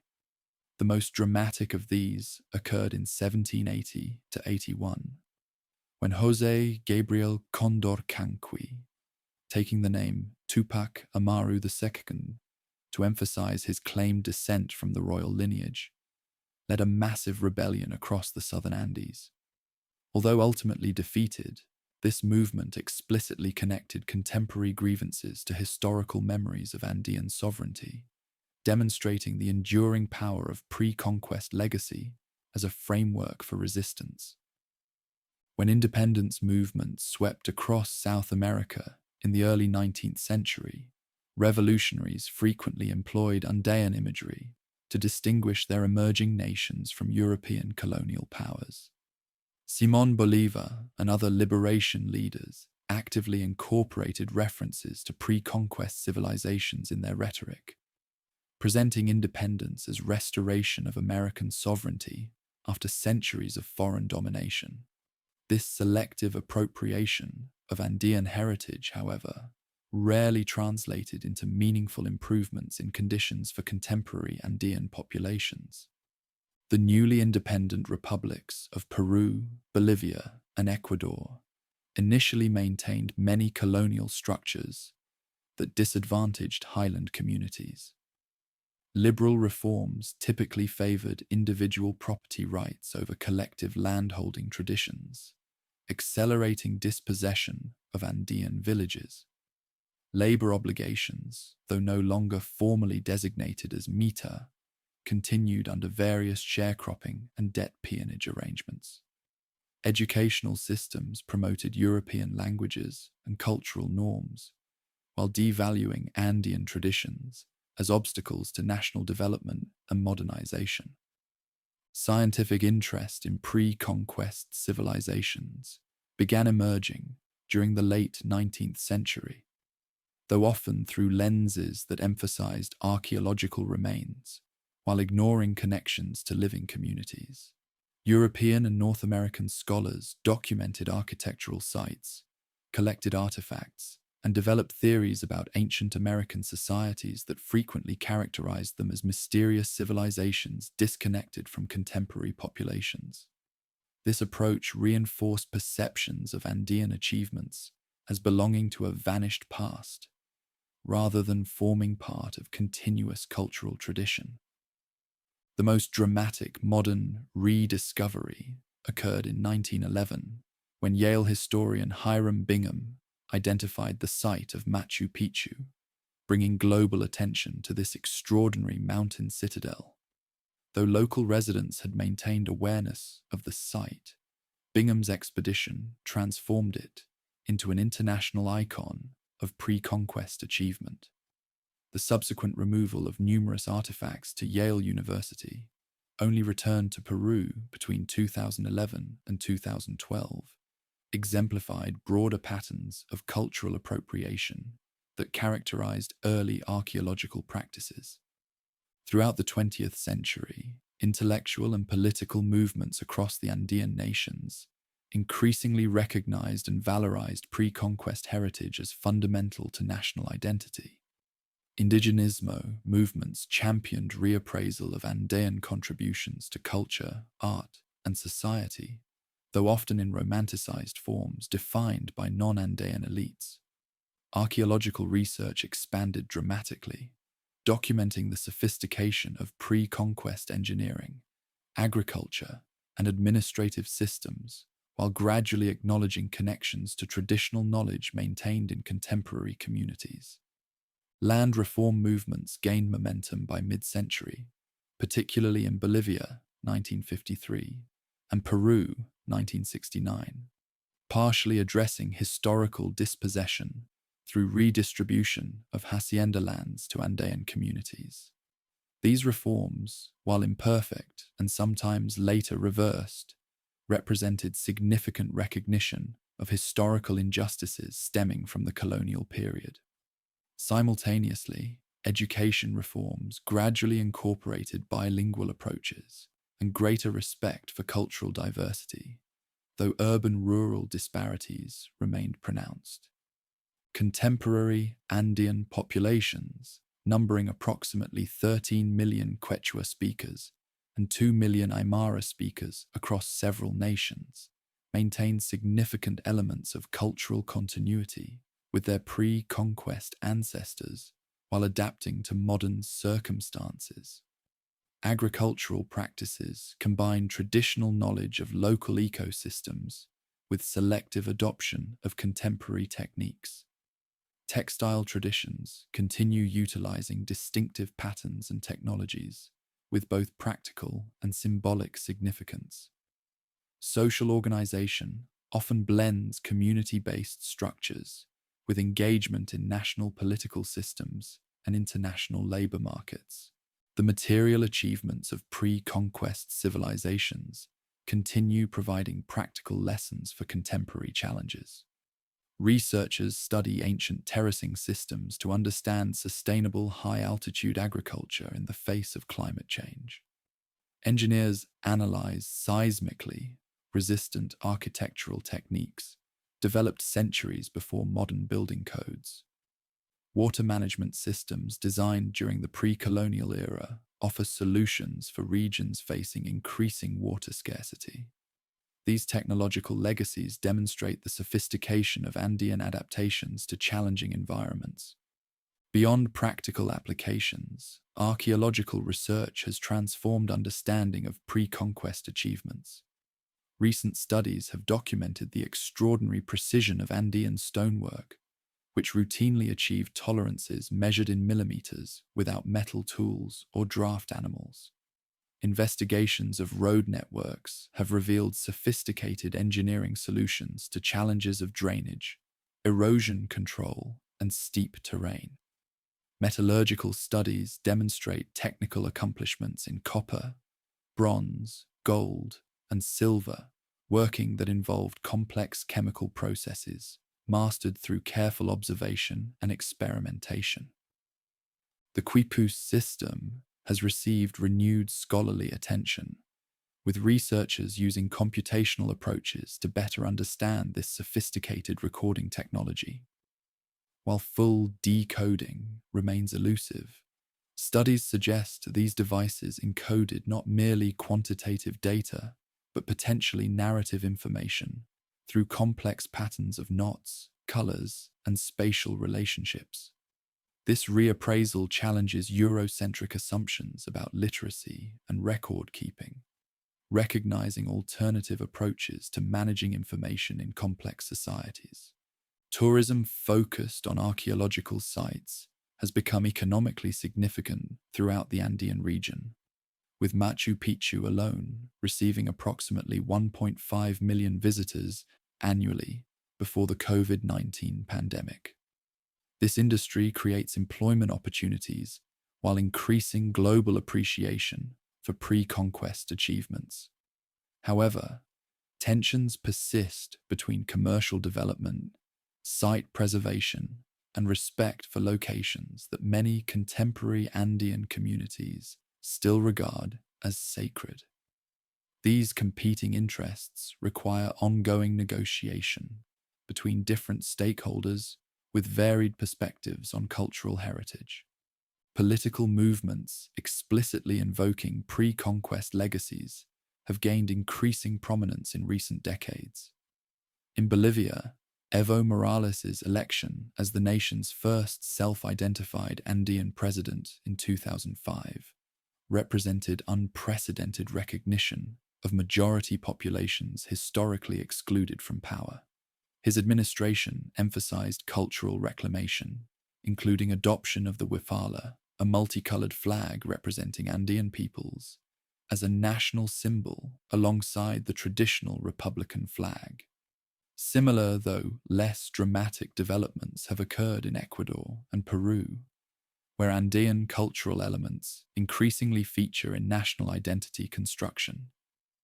Contemporary religious practices throughout the region demonstrate remarkable syncretic adaptations that preserve core elements of traditional cosmology within nominally Catholic frameworks. The Pachamama, Earth Mother, continues receiving offerings and acknowledgement, though often in contexts that incorporate Christian elements. Mountain deities, known as Apus, remain important spiritual presences for many communities, receiving ritualized recognition alongside Catholic saints. Annual festivals frequently combine pre-conquest calendrical observances with Christian holiday celebrations in sophisticated cultural blends. Textile arts maintain particularly strong connections to pre-colonial traditions. Contemporary weavers in communities across Peru, Bolivia, and Ecuador preserve techniques for creating complex patterns using backstrap and horizontal looms, similar to those employed for millennia. These textiles continue incorporating symbols and design elements with deep historical significance, though adapted for both local use and tourist markets. The knowledge transmission occurs primarily through direct teaching within families and communities, rather than formal educational institutions. Agricultural practices similarly reflect ongoing adaptation of traditional knowledge. The cultivation of thousands of potato varieties, each suited to specific microenvironments, continues using selection techniques developed over countless generations. Complementary planting of multiple crops within single fields, a practice that predates European contact by millennia, maintains soil fertility while reducing pest vulnerabilities. Traditional weather forecasting, based on astronomical and biological indicators, supplements modern meteorological information in agricultural planning. Music provides another domain of cultural continuity and adaptation. Pre-conquest instruments, including various flutes, panpipes, and percussion, continue in contemporary Andean musical traditions, though often combined with European-derived string instruments. Distinctive pentatonic scales and rhythmic patterns persist while incorporating influences from various global music traditions. These evolving forms maintain core elements of cultural expression while demonstrating the dynamic nature of living traditions rather than static preservation. Language revitalization efforts have gained momentum in recent decades, countering historical patterns of linguistic suppression. Quechua now receives recognition as an official language in Peru, Bolivia, and Ecuador, with increasing integration into educational systems and government services. Digital technologies support language preservation through online dictionaries, teaching applications, and social media communities. These developments represent significant reversals of colonial policies, explicitly designed to eliminate Andean languages as obstacles to assimilation. Contemporary scientific research increasingly acknowledges the value of traditional ecological knowledge maintained in Andean communities. Studies of climate change impacts benefit from generations of observational data embedded in agricultural practices and oral traditions. conservation efforts incorporate understanding of plant properties and ecosystem relationships developed through centuries of direct engagement with specific landscapes. This recognition represents important shifts from dismissive colonial attitudes toward Andean knowledge systems. Archaeological discoveries continue expanding understanding of pre-conquest achievements while challenging Eurocentric historical narratives. Recent investigations at Corral have documented urban development contemporary with Egyptian pyramids, contradicting earlier assumptions about delayed cultural development in the Americas. Research at Chavin de Huantar has revealed sophisticated understanding of acoustic properties in temple design. Ongoing excavations regularly uncover evidence of technological and organizational accomplishments that revise previous understandings of Andean civilization. Perhaps most significantly, contemporary Andean identity increasingly reflects pride in cultural heritage rather than internalized colonial hierarchies. Young people in communities across the region actively engage with traditional practices while adapting them to contemporary contexts. Urban migrants maintain connections to ancestral villages while developing new expressions of cultural identity in city environments. International and Andean diaspora communities preserve cultural practices across national boundaries, demonstrating the resilience of traditions beyond their geographical origins. The legacy of Andean civilization thus continues evolving through complex processes of preservation, adaptation, reclamation, and reinvention. What began as survival strategies under colonial domination has transformed into confident cultural expression within pluralistic societies. The achievements of pre-conquest societies, their architectural wonders, engineering marvels, agricultural innovations, and sophisticated social systems increasingly receive recognition not as artifacts of a vanished past, but as foundations of living cultural heritage.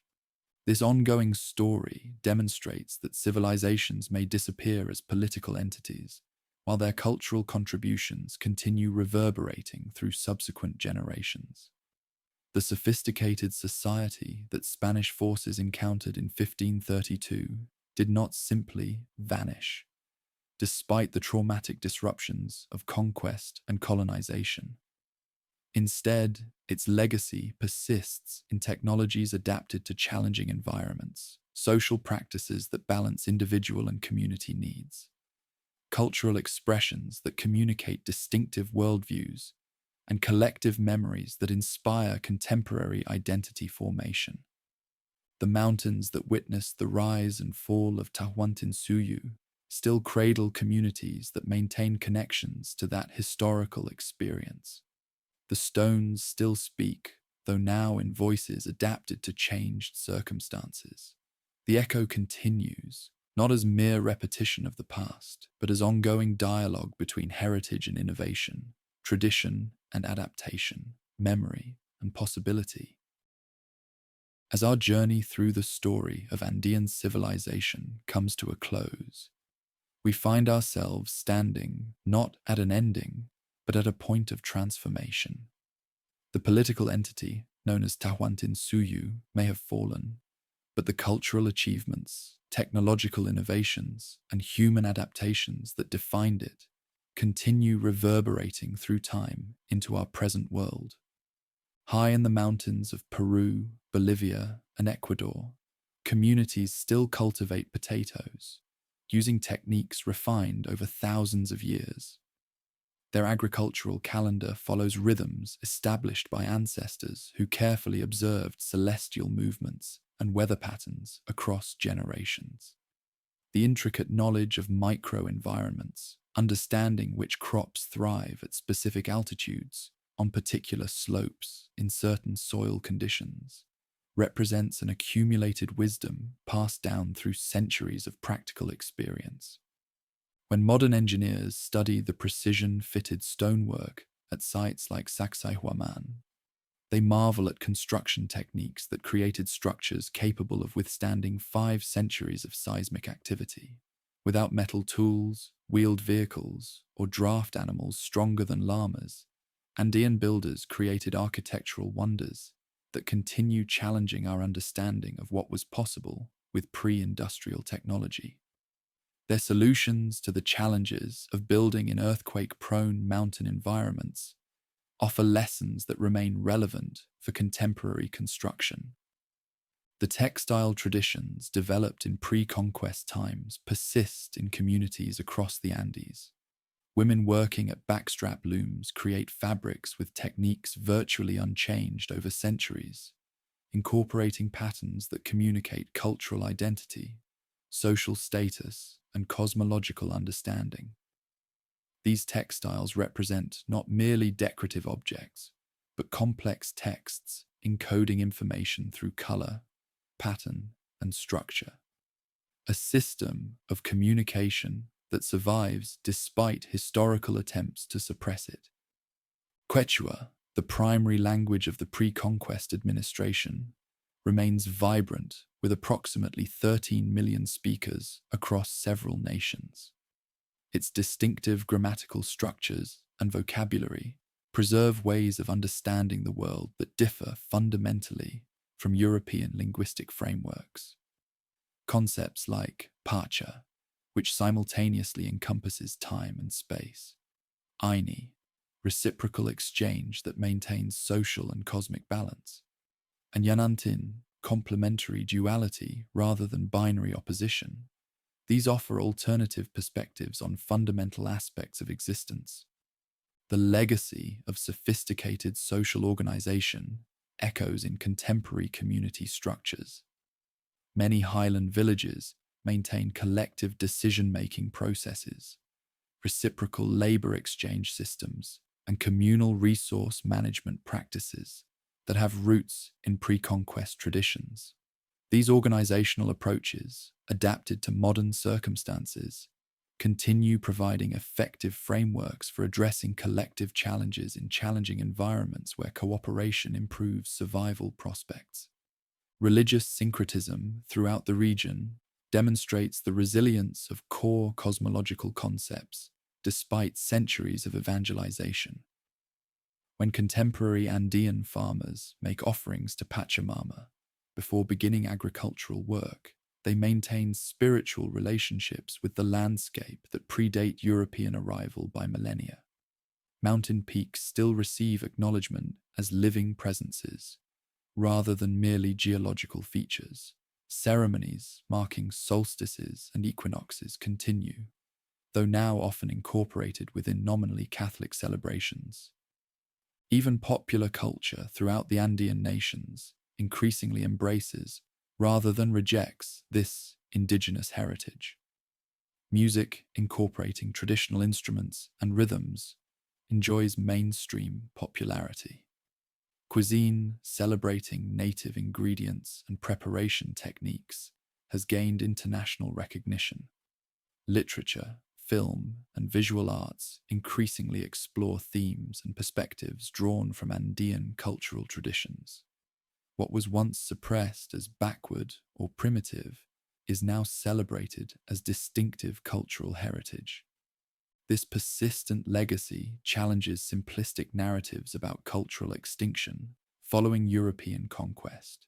Rather than disappearing, Andean civilization adapted, preserving core elements while incorporating new influences and responding to changed circumstances.